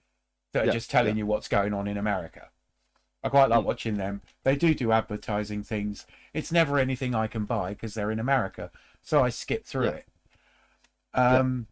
Another channel I would say, Emma Thorne, who spends a Mm. lot of her time investigating wacky, sort of like right-wing Christian stuff, Yeah. which is Yeah. usually pretty entertaining. She's quite a personable person, but then she'll Yeah. advertise something that I'm never going to buy. Yeah. So Yeah. I hear, you know, if somebody said, Yeah. "Oh, there's this new cheap multi-tool," or "I found a cheap drone that's worth having," or a super cheap way Yeah. of using a computer or a new piece of software that's actually going to benefit me, that's free. Yeah. If somebody Yeah. did an advert for, I don't know, DaVinci Resolve, I said, Yeah. "This is fucking handy," Yeah. or Unreal Engine, Yeah. then Yeah. I would be like, okay, you know, fair Yeah. enough. In fact, I must try and install that on my Beast machine, see if that will run. Yes. Because there's a lot of AI plugins for that now where you can just create stuff with prompts Yep. and then put it into environments, which I'm getting into. So if somebody's advertising something that I'm interested in, I'll probably watch the ad. But generally, they're for things I would never ever buy. Yeah. So I think that's what annoys me. I think that's what annoys me so much is it's become the ad roll reads. I mean, they've been this way for ages, but it's just annoying me more since the new year. The ad roll, like, you know, I always like fucking VPN fucking services, and it's a bit like, stop selling fucking VPN services.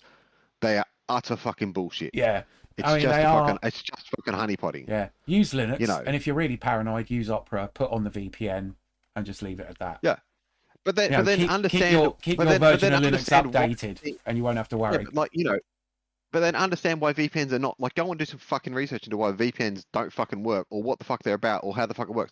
In exactly the same way that I would not advise anyone to ever go and use to go and use Tor, because of who fucking made it, where the fuck all the outports are on a Tor network type thing, what the fuck it's for, and how it's a fucking honeypot. Like, you know, like, you know, you know. I So, didn't install Graphene OS on my phone because I thought the Graphene OS was going to magically save me from the fucking CIA listening to my telephone calls. I know that it's not. I know that it's not, right? Yeah. I did it because I didn't want fucking bloatware on my fucking phone. I wanted a telephone that basically forced me to have a phone that, yes, it has a web browser, and yes, I can install a map on it, and yes, both those things work. But I do not need, like, the plethora of bullshit fucking apps installed on my fucking phone that just like steal all the fucking data, steal my location, and basically sell it to the fucking highest bidder. Because there's nothing on that phone that does that. That's the reason why I fucking installed Graphene OS on my phone. By the way, if anyone's phone has died or they've cracked the fucking screen, go and buy a fucking recycled 8 series Google fucking Pixel. The only thing that has annoyed me so far about this fucking phone is Google fucking logo comes up on the start when you start up the fucking phone anymore. I'm one of those people who turn my fucking phone off at night because I don't need my fucking phone ringing in the middle of the night. So my fucking shows me the fucking Google logo, which I'm gonna fucking somehow find a way of getting rid of the fucking boot screen to fucking Google because I fucking hate it. The only other thing that's annoyed me is compared to my Samsung phone, my old Samsung phone, the buttons for power and volume are switched the other way. And obviously my muscle memory is in such a way that I'm so used to pressing the button the way the button works on my Samsung that whenever I try and turn the fucking phone on, I'm forever I'm pressing the fucking volume key instead of fucking doing it. It's the only problem I had with that fucking phone so far with Graphene OS installed. I literally turned it on, fucking deleted the Android fucking, it's not deleting Android, but deleted the fucking Google version of Android off of it type thing straight away and put Google Flex on. I don't expect it. Five Eyes is still a thing. Every single telephone call is still fucking recorded. Everything I say in fucking Discord is still fucking recorded. Like, I don't care. I do care, but I can't do anything about solving it apart from go live in the middle as a fucking hermit in the middle of a fucking cave, and then I wouldn't get to talk to fucking Zach every week, which doesn't fucking meet my fucking needs, right? So it's not gonna fucking happen, yeah, right? When Zach and I can go live in a fucking cave, or in 2 different caves, and not yeah. fucking It probably annoy won't the fuck out need of one nearly another. as much internet bandwidth if I can collect all the hermits together. Yeah, like, let's go and live in like fucking cave somewhere other, like, on a fucking nice, oh, this is my cave and that's your fucking cave, and we're all gonna have private fucking caves everywhere type thing, and otherwise we'll leave everyone else fuck alone, and and everyone will have their fucking sock on their fucking door of their fucking cave, but it won't be a fucking sock, obviously. I'm having some private time. Leave me the fuck alone. But yeah, that's But back to the ad thing. I'm so fucking sick of, like, stop getting fucking like look fucking sponsorship somewhere. And I get like it's these people are being approached from fucking ad readers type thing. But it's like, you know, if you let's say you did the whole like, you know, let's go to like county comms and say, will you give like, you know, how much money do you make on an average ad That would read? be awesome. I'd love a county comms But go to sponsorship. county comms and say, what's your latest doohickey? Turn around to like, you know, turn around to, I can't think of the name of the guys who did it. The guys who have the cool fucking like front chest pack thing. Kev's got some of the gear. Turn around to someone who's making. Turn around to like the are they Swedish, Norwegian, the fucking Varus Dula Tech or whatever the fucking name of that fucking website is. Like, turn around and say, I want to do a fucking ad read, right? I don't want to do a shit fucking ad read. I actually fucking use your shit, right? Can we please have sponsorship? Can we just have a fucking promo code for this fucking I video? tell you that I'm gonna make fucking anyway. What we should That I'm gonna do, make anyway. yeah, is we should make ads for people that don't advertise. Right? Yeah. We should make like ads that we're not earning any money off. You know, put a little banner across the bottom saying we're not earning any money off this. I'm telling you. We're not. We unsponsored. Yeah. The unsponsored ad segment for the fucking TV show. Just fucking have some fun doing some fucking video stuff. I think you'd be a great spokesman for people. We should go to like, you know, the Nepalese cookery This is house. not shit. I actually use this fucking. You know. That's not a knife. Do you need some pants? This is a knife. Do you want your fucking pants? Yeah. Do you want your fucking pants to fucking last fucking forever? These are the pants that I've had for fucking 5 years. You know what the fuck I'm like. You know, I don't fucking, you know, wearing the same fucking t-shirt from last fucking week type thing. You know, go and buy these fucking t-shirts. Yeah. I have looked into where they are made. It is not fucking abysmal type thing. Blah blah blah blah blah. Yeah. You know, go from there. Yeah. Yeah. Do ads for free stuff. But yeah, just fucking ad reads on fucking YouTube. It's just like hilariously fuck do off. ads for stuff that's actually worth having. Yeah. I saw and I've got to mention this. I saw the reverse of this. There was someone has done around. They were working. It was on TikTok, and you know, bad advertisement for TikTok, but the video was very interesting.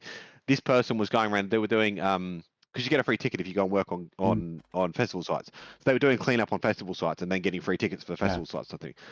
And the number of UK festival sites last year, and every single fucking like people just fucking dumping shit, and I'm like, you fucking what? Everything you just, from like, tents to jet boils to just fucking, iPhones, like, money, like drugs.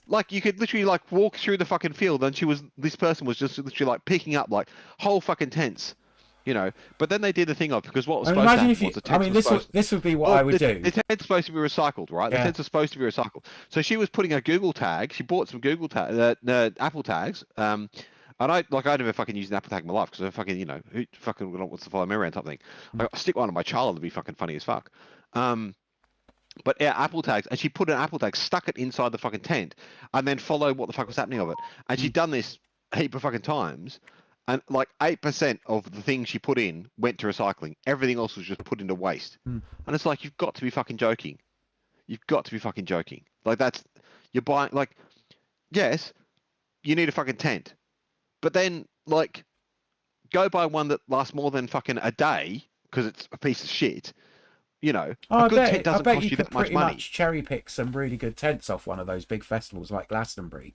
For sure, and get a free jet ball, and get, you know, and fucking as many fucking free clothes as you fucking want if you fucking put it through the fucking washing machine. If I was in an organisation like the Scouts or the Guides or Army Cadets, I would literally go through that and just start cherry picking a load of stuff for the first 2 or 3 hours, and it'd be just like pick a field, and I'll just, you know, on the morning after everybody's gone, so you're sure everybody's gone, you just go through all those tents. Anything that you can just sell on eBay via the Scouts or the Guides, like just put together an eBay shop for your local scout troop and just package them all up, used once, fully functional. Here's it put up, here's it packed down, you know. Packed down, and use that to either raise money or equip. You know, just say, right, okay, you're in the Scouts. I know some of you ain't got a lot of money, so go back and pick a couple of free tents. Or, you know, why aren't Shelter there volunteering? You know, the homeless charity, and just go, well, we might as well give them a decent tent. Oh, look, here's a closed foam cell mattress and a rucksack and you just go up to the nearest homeless person that's in the worst fucking tent and just go, there you go, there's a rucksack with all your survival shit in it. Yeah, exactly. Yeah. you know, No, or but yeah, you know, yeah, raise money for whatever charity you think is a good idea, yeah. or reduce the costs of another charity. You know, say you've got people going out to another country and they need camping equipment. It's like, well, there's a full set. Mm. But no, that's again the But problem it of was just bringing it was logic just to the a level of party. like I haven't been to I haven't been to a festival for 10 years, let's say, because since Tilda was born, it's been longer than that, but basically 10 years. But nowhere in Australia, I don't think I've ever seen anyone in Australia produce that. Like I've seen arseholes at festivals, don't get me wrong, but no one would find that acceptable to leave a field Mm. the way that these people had left a fucking field. And it honestly made me want to go and find the fucking people, everyone who went to that fucking field, and find a fucking lump hammer and break their fucking Well, hands. it's a bit Because it was like like, how if you live it was near a how dare you university leave? and Well, you it's got like, how dare you fucking go into a field and then leave a yeah. fucking field that fucking Well, disgusting with that uh, much shit on it, type thing. Just pick up your rubbish yeah. and put it in the fucking, at the very least, pick up your rubbish and put it in a fucking skip bin. Mm. Yeah, and no, you're not going to get all. You're still going to need someone to go around and do the last rubbish collecting Well, type thing, on because there's always going to be something that's blown away. But in terms of just the amount of yeah. shit that was just left in a fucking field after a fucking festival, yeah, was like, people are wasteful as fuck. are you subhuman or something or other? Like, do you have a major mental deficiency in terms of like your ability to like not walk through a fucking field and not walk through the fucking the woodlands or not walk through the fucking bush and just randomly throw shit on the fucking side of the road? Yeah. And don't get me wrong, like everyone's fucking accidentally fucking dropped something walking through the fucking forest, I have. right? Yeah. Everyone fucking has, right? You can't exist as a human being and not accidentally fucking drop something on the side of the road type thing. Mm. Yeah. But what the fuck? Like you've purposely gone out for the fucking weekend, had a fucking cracking time, danced your fucking tits off and done whatever type thing, and then your response to that fucking organization or that fucking site is to then go and basically destroy the fucking site. I It's a bit like, I what don't the think fuck is going on with the ever fucking happens society? at festivals like EMF. But yeah, Yeah. it's like a Yeah. privilege thing. Oh, I just left it all there. Somebody Yeah. else will tidy it Yeah. up. Yeah, but the thing that did me was, so this video was, and the thing that did me was the number of, I had never seen one because I've never bought anything off fucking, I don't, like, I try not to fucking buy shit. I don't, I've dealt with it very, very fucking badly. Yeah, as this will point out, I still fucking value it, but I try not to fucking buy shit. But the number of plastic bags that say Shein on them, because every time Shein sends out an order, it comes in a Shein bag, and I've never seen a Shein bag because I've never known anyone who's fucking bought anything off. Like, none of my friends, I don't have any fucking friends. None of my friends buy shit off Shein, so I don't get to see these sort of shit. But like every single time this person was walking up to a fucking festival thing, everyone had a fucking Shein bag. Like, she was just, and obviously it's like, you know, put together that way to show you how many fucking Shein bags there are. But the number of fucking Shein bags, and it's a bit like, what the fuck is going on? And like, I've got no problem with people buying things off AliExpress, buying things off Temu, buying things off Shein type thing. Like, no fucking ethical consumption under capitalism type thing. You know, we can argue about that all day of the month Sundays type thing. You know, but if you're going to buy something that's made in the third world, buy something that's going to at least last you a couple of fucking years. Oh yeah, I You know, don't you just can't randomly buy shit. You can't buy 511 pants, right? Yeah. I'll give you an example because my friend of mine went to Vietnam recently and got me some 511 pants from the fucking factory, right? I didn't buy like they're 511 pants. They go through, if you then sold them out of the factory, they would then go in the 511 food like chain, and they would go from being like, you know, $20 a pop in Vietnam, Australian, to being $120 a pop in Australia via the fucking distribution center, which fucking annoys me because they're like, who's making money out of that thing? You know, it's not the fucking postie, and it's not the fucking people in the factory. So I'm quite happy to pay the kickback to the factory workers and pay double the price of what their fucking costs are for them to go and fucking sell me shit. And I still acknowledge the fact that these people are working way fucking harder than I do in a fucking day, right? So don't get me wrong, no ethical consumption under capitalism. But I know those pants, because I've had a pair of 511 pants out of the same factory, will last me the whole of the rest of my lifetime. Like, they will not fit me, and I will hand them off to someone else before I wear them out. Yeah. Type thing. And if I got two pairs of pants, two pairs of fucking shorts, and if I pulled my knee through on the pants type thing, if I like fucking tear the fuck out of the fucking pants, if I manage to if I don't sew them back up myself, I can cut them off and turn them into a pair of fucking shorts type thing, and then make myself a fucking gear bag out of the fucking out of the bottom of the leg. Yeah. Well, I mean, my recent Temu purchases are kind of reduce my carbon footprint.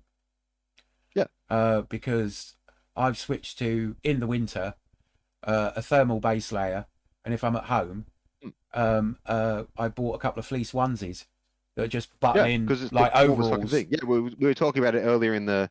Yeah, Yeah. I've got to mention this actually. We were talking about the exact point the other week. Just Zach was saying they just bought some new fucking fun onesies. And it reminded me of some of the early Jack Mountain Journal. The guy from Jack Mountain Journal, I can't think what his name is, but the guy from Jack Mountain Journal just has this amazing little like blog of like him going and doing all this stuff. I wish that I'd had the foresight to go and it's before I started making media. I should have fucked off to America before I started putting my name to shit. And gone off to Jack Mountain Journal, and gone canoeing because he does some of the most amazing stuff. In as part of his, it's like the main university, like outdoor recreation program type thing, and like main guide scouts training thing, like your main guide, leading scout, scout leaders type thing, association type thing. He teaches for them type thing, and then you go and learn all these fucking bushcraft and woodland skills, which you couldn't. I'm not saying you couldn't learn them elsewhere.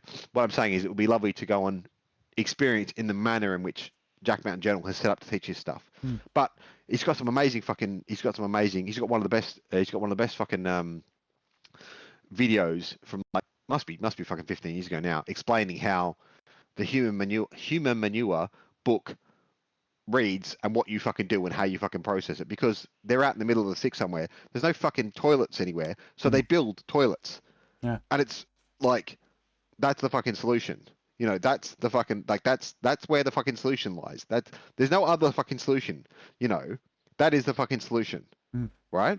And you can expand out from that and do something novel, and you can go and do bits and pieces, and that's been done in media otherwise, something. But it's just like, this is the non-economics viewpoint on how the fuck you succeed at fucking life is doing this fucking shit.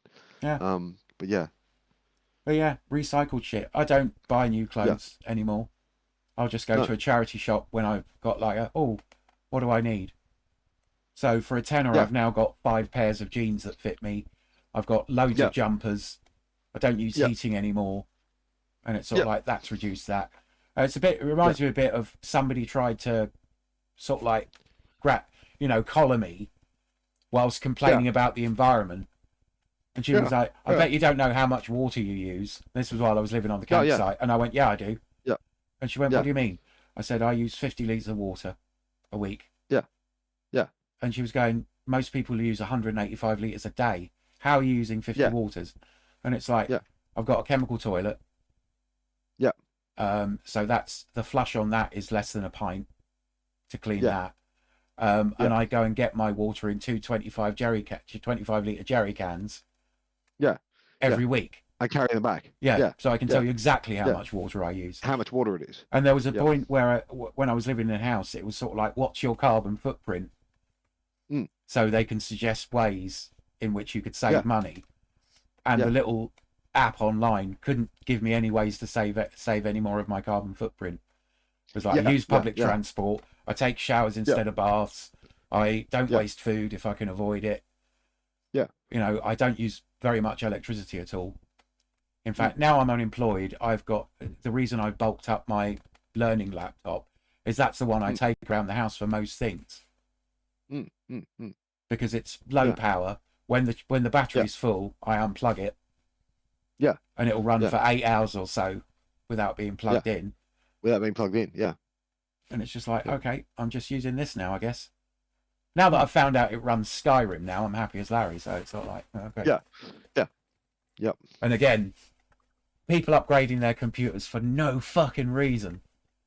Yeah. It's like, buy an old computer between $50 and $100, buy a ThinkPad, put some extra memory in it and a cheap SSD, put Linux on it, and just get all your software for free. Yep. It's not fucking hard. Fair enough, I bought some stuff on Steam, but as far as environmental impact goes, instead of shipping me a disc, that's way better. And the console, and the fucking brand new console, which is what most people do to fucking run it. Buy a PlayStation 4. They're fucking great. Misanthropic Gods is in the room. Misanthropic Gods, just to warn you, we are live on TV. So if you're not willing to be live on TV, be warned. Yeah. Yeah, I'm fine with that. Yeah, That's okay. That's got okay. about another 25 minutes to run on the show. So welcome in. We're just doing old man shouts at cloud in environmental edition. Yep. I've still got fucking media to talk about, and we're still just All shouting right, at the clouds go about with that. nothingness. We can. What's your next bit of media? Nothing new there. Nothing new there. I got to mention it. David Milan's CS50 course, and also the CS50 Python course, because you started talking about Python stuff, and I'm like, I've got to go and fill in the gaps. So I started listening, and then I found some fucking thing by, I can't think what Liz's name is, but Liz has a website and teaches fucking AI tech stuff, and then does a whole bunch of things. And then they were talking about this course they'd written, and I was like, I'll go and fiddle with that.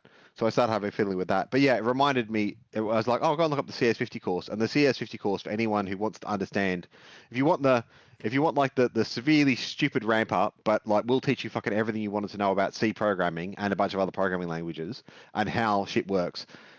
David Milan's CS50 course is like, it's like the exemplar version of teaching at university, and it's the exemplar version of a fucking computer science course and a programming course all in one go. So like, even if you know how to program, I would still suggest you go and pay attention to and watch, and then try and learn how David Milan teaches at Harvard, because there's something about the way in which that process happens, and you go look at how fucking, it's like, no, that's the way that learning happens, and that's the way that learning should happen, like does happen and should happen, and that's how we should be teaching. And there's something about what's the word? The philosophy of teaching in there type thing that I'm still trying to nut my head around this week. I was talking to a mate of mine who I won't out, but they work at my university, and I've known them for years now because they were one of my lecturers from very early on at university, and they're another one of these exemplar fucking people who teach, and I was quizzing them about bits and pieces. But then it's also because I've had a week of like, fuck, I hate university, because some unit chairs at university, some lecturers, lead lecturers is what a unit chair is. The people who directly lecture, they're fucking useless, and they don't have the chops to be doing this, and they need to fuck off and just do research, and they shouldn't be teaching at all because they're fucking incapable of answering fucking questions. And my mate is a perfect opposite example of this, which is why I took every single course that she taught at university. I sat through her course, right? And I stayed in contact with this person, and I still to this day like send them fucking interesting stuff that I find about the course stuff they're talking about, and I still talk to them about everything else that's going on in my life because they're just a lovely human being, and like, I fucking care. But in terms of their critique at teaching, in the same way that David Milan can fucking teach CS50 and lots of other stuff, I'm sure. I mean, you've only got to go and look at David Milan set up the, how to program games in Lua course, and then got one of his like undergrad or one of his postgrad students to then like sit down and teach it.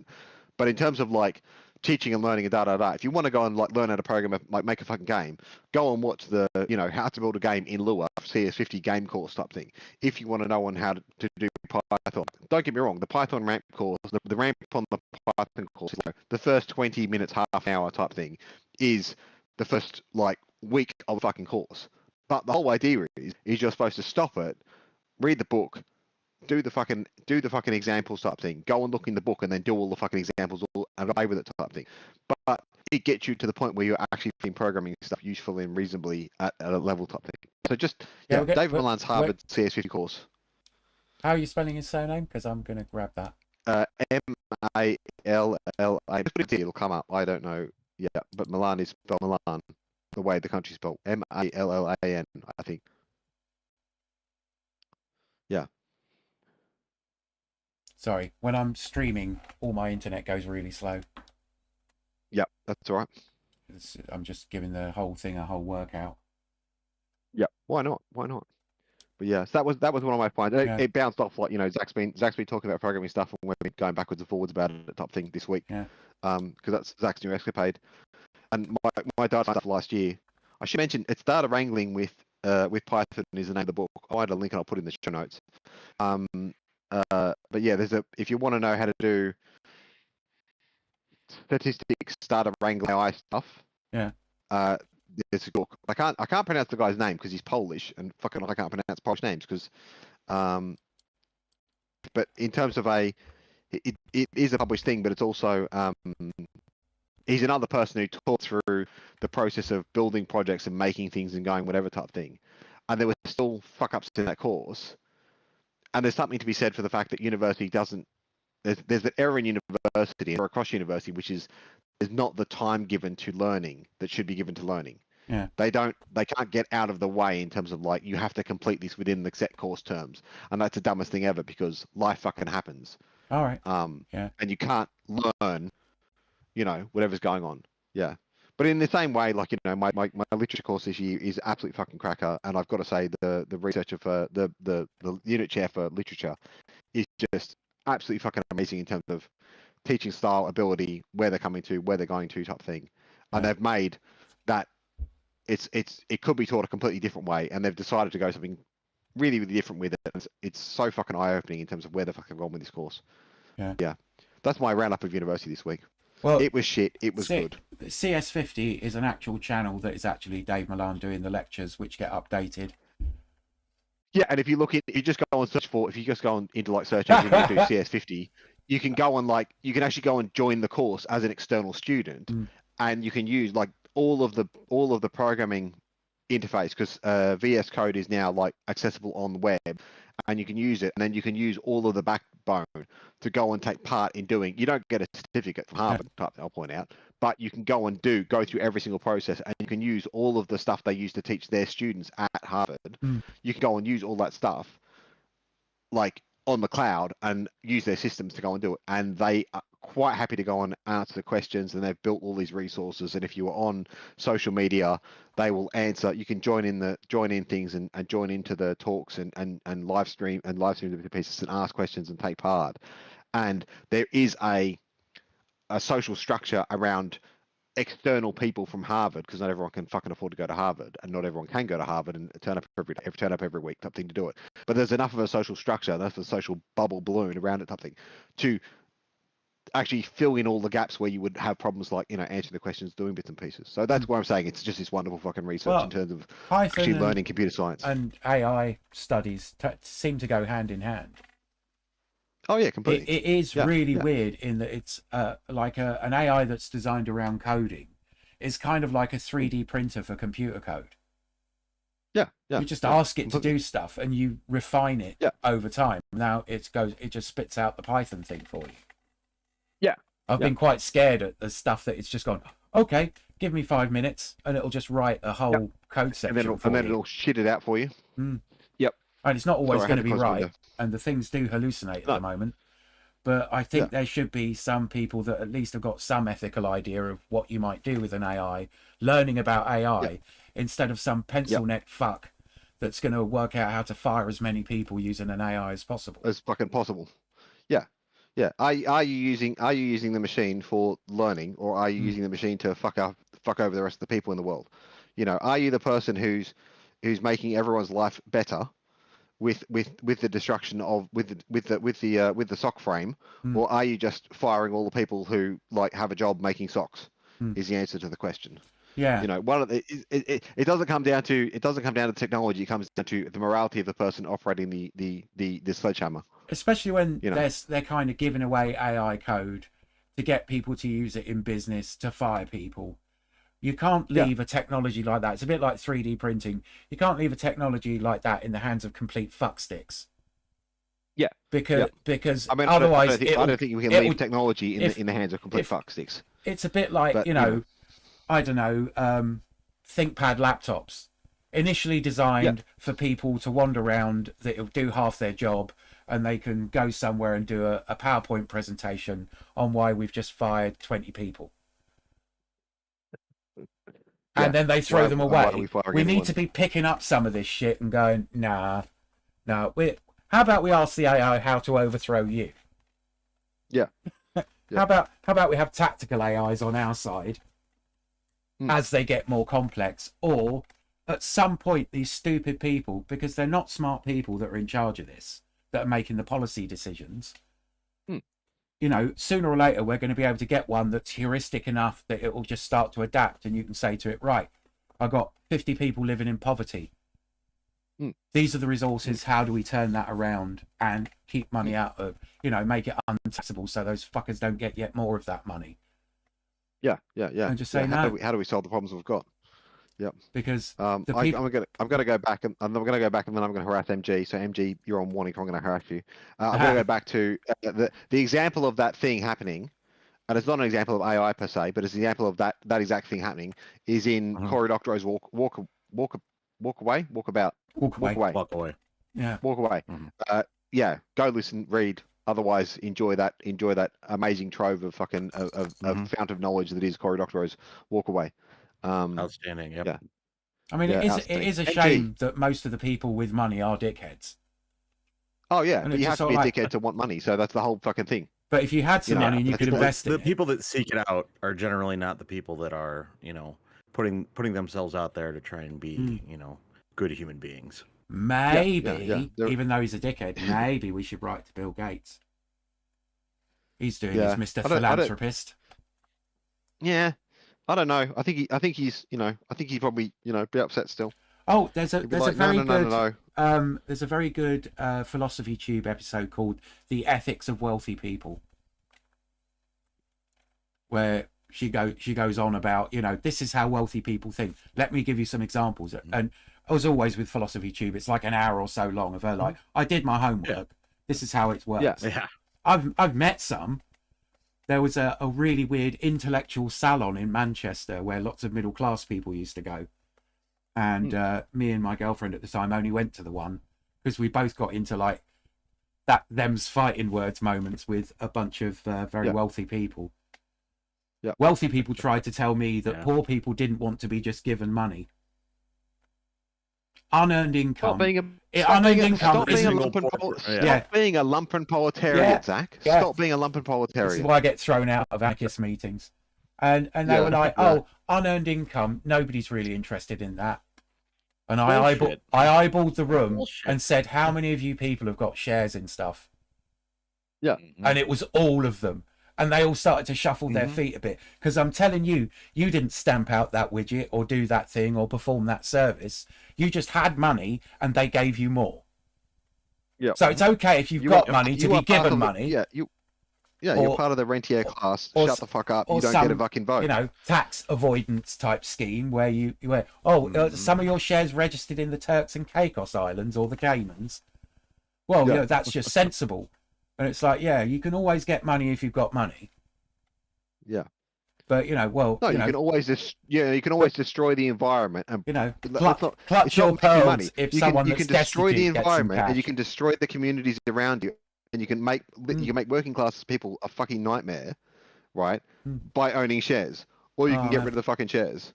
Yeah, we both had to be held back from going and lamping a few people at that meeting.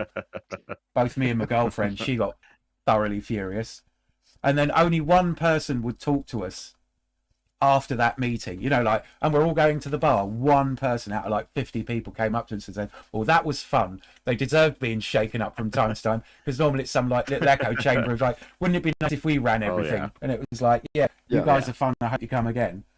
But it was just like, it's just going to be just like, arteries were going to pop when you listen to some of the shit these people came out with. And and I always want to see one of those survival. I mean, it happens sort of in the 1970s Survivors, but where somebody who is like a company manager turns up and his secretary's driving the car for him, and they're like, and what is it you do? And he couldn't give them a good answer. But he gets rehabilitated. Like, whereas if you're a working class person in that TV show, you've got maybe 2 episodes before middle class people do something stupid and get you killed. Get you killed with a septic infection or some shit. And it's like, I was working class. How could I believe I'm allowed to survive the apocalypse? Well, it's quite easy. You just start eating all the fucking rich people. Yeah. MG, what's your piece of MG? You've arrived at exactly the right thing. You're gonna take us out with the last piece of media. What's your piece of media this week? So my piece of media this week is actually a YouTube channel called American Resiliency. So I posted a link up in the chat. But it is a nonprofit as well as a YouTube channel that is founded by Dr. Elizabeth Schoening, Schoerning,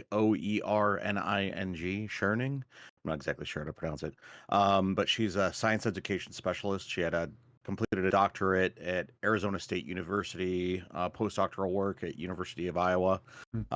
She's got all kinds of qualifications, but she's a science educator, and she has a doctorate.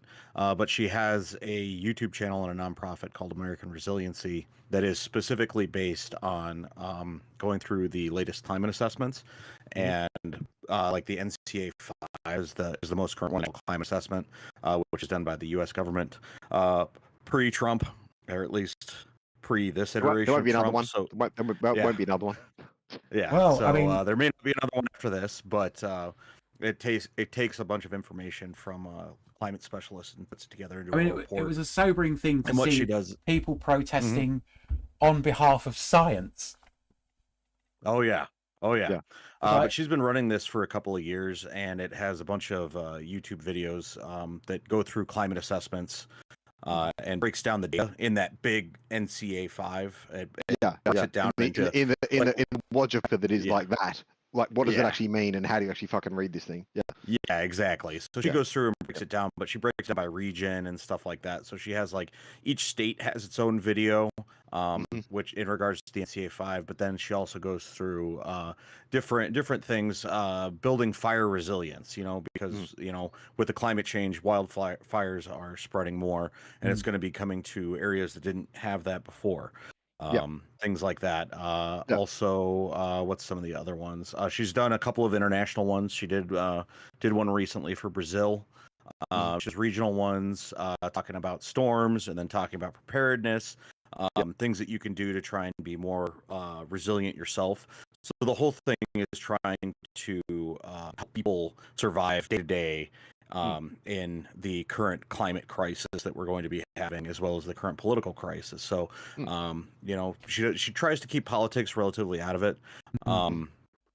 She does talk about it, get fired up about it from some things, but a lot of it is really data based, which is cool.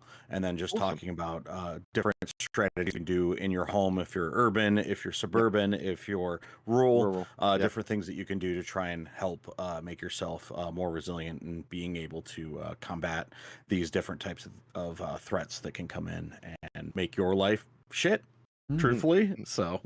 Yeah, it's been pretty interesting. It's been a good channel to watch. A lot of stuff that I think people that watch us and talk to us and in our groups, I think are interested. Will be interesting.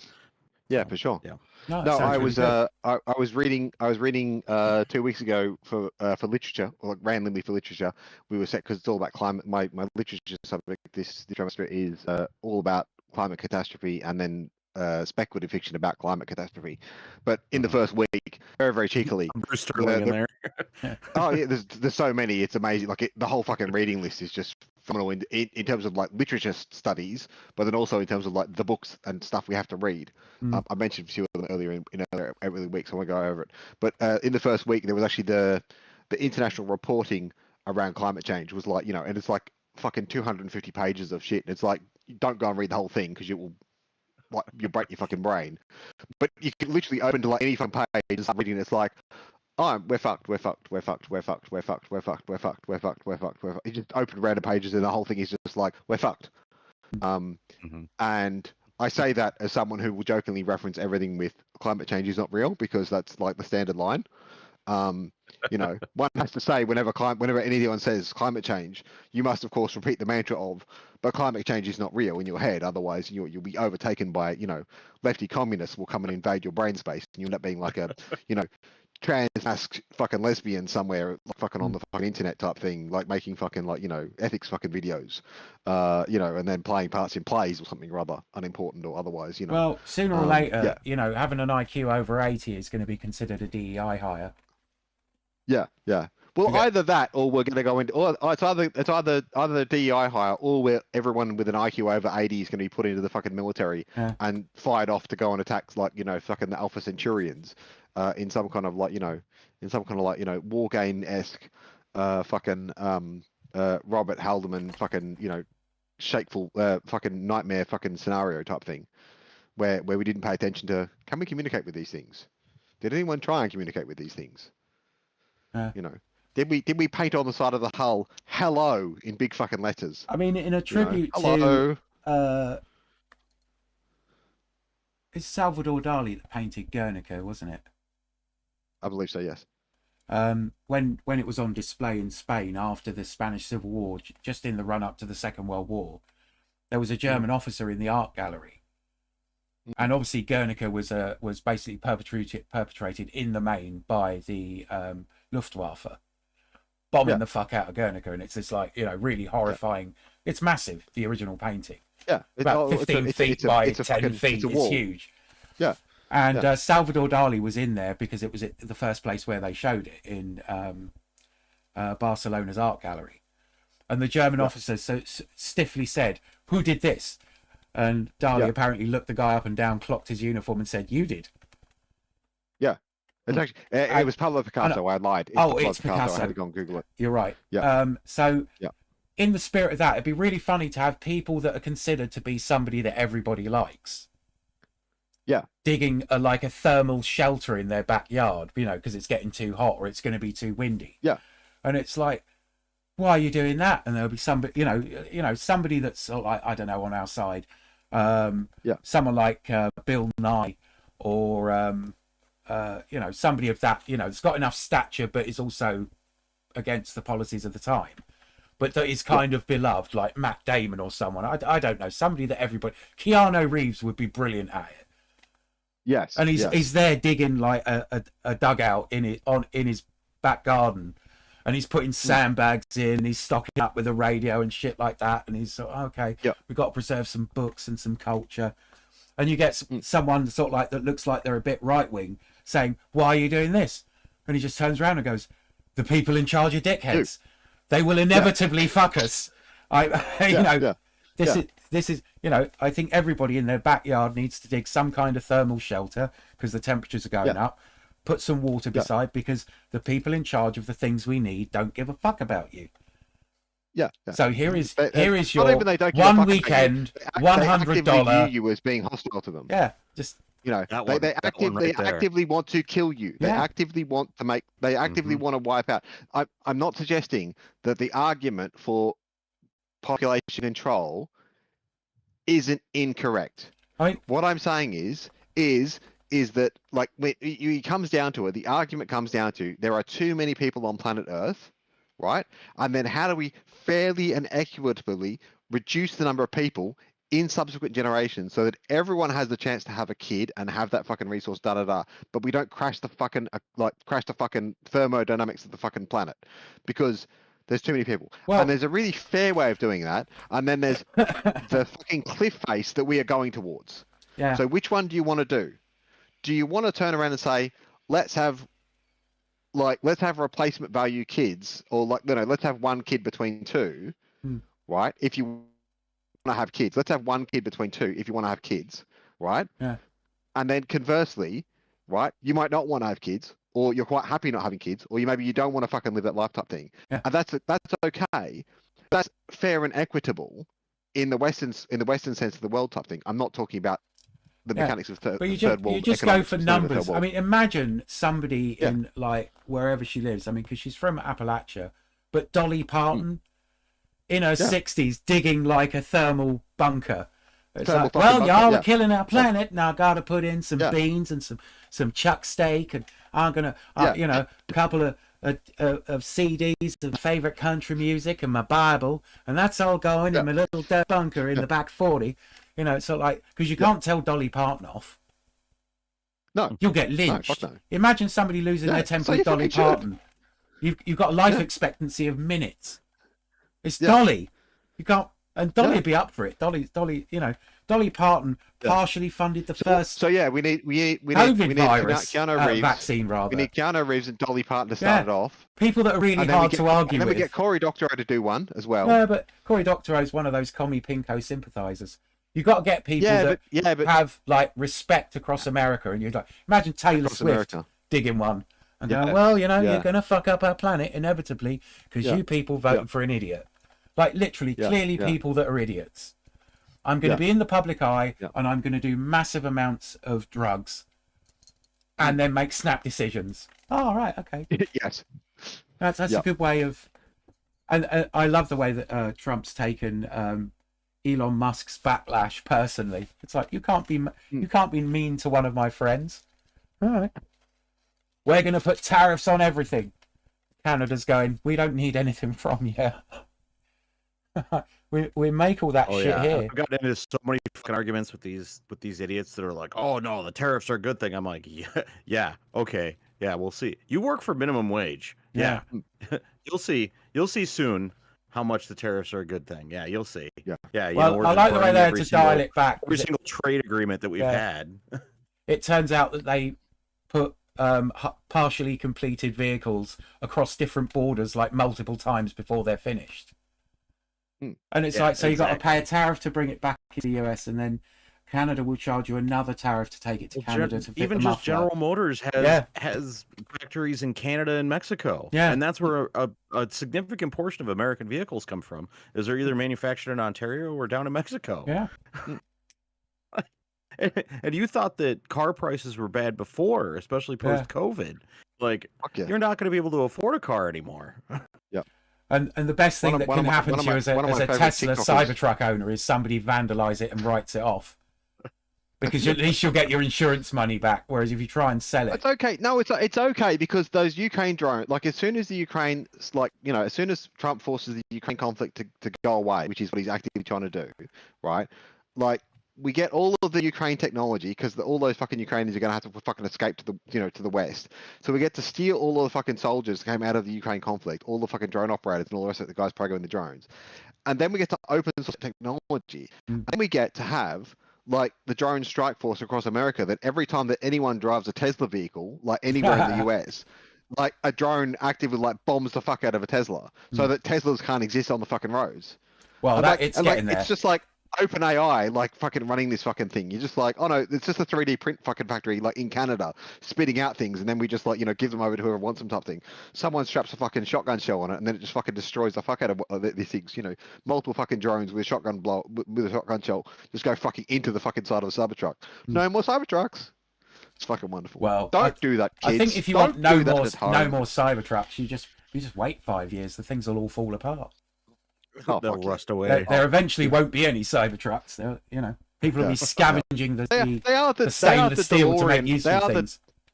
They are the DeLorean of the postmodern era. But the problem is that DeLoreans were actually really fucking like I know DeLoreans didn't function, but in terms of my god, that's a fucking cool thing. DeLoreans are still fucking cool, right? Like they don't work, they're not functional, they're piles of garbage in terms of engineering not done. But in terms of, my God, that's fucking cool. DeLoreans are still fucking cool. Tesla, they're not fucking cool. Well, the Cybertruck is a peculiarly American problem because they're illegal over here. It's just bizarre. Yeah. You're not allowed to drive them around in the UK or Europe because it doesn't pass any safety standards. It's actually a menace for pedestrians, cyclists, the person in it, and the person that you hit. So it's like you're not allowed to run. There was one in Manchester, funnily enough, just up the road. And they tried to import it from Spain and literally got stopped by the first copper that saw them. I was like, no. I think I saw an article about that. Like, you're driving something that's hideously dangerous. Yeah. Yep. So they're a peculiarly American problem. And woe betide you if you try to drive one in Canada right now. You might just about get away with your life. Oh yeah. No, I've been proud of the Canadians. Definitely been proud of the Canadians and their reactions to this whole thing. And I still want the open source version of the Humvee. There's like something in the Humvee, Land Rover, Land Cruiser, like there's still or a Unimog.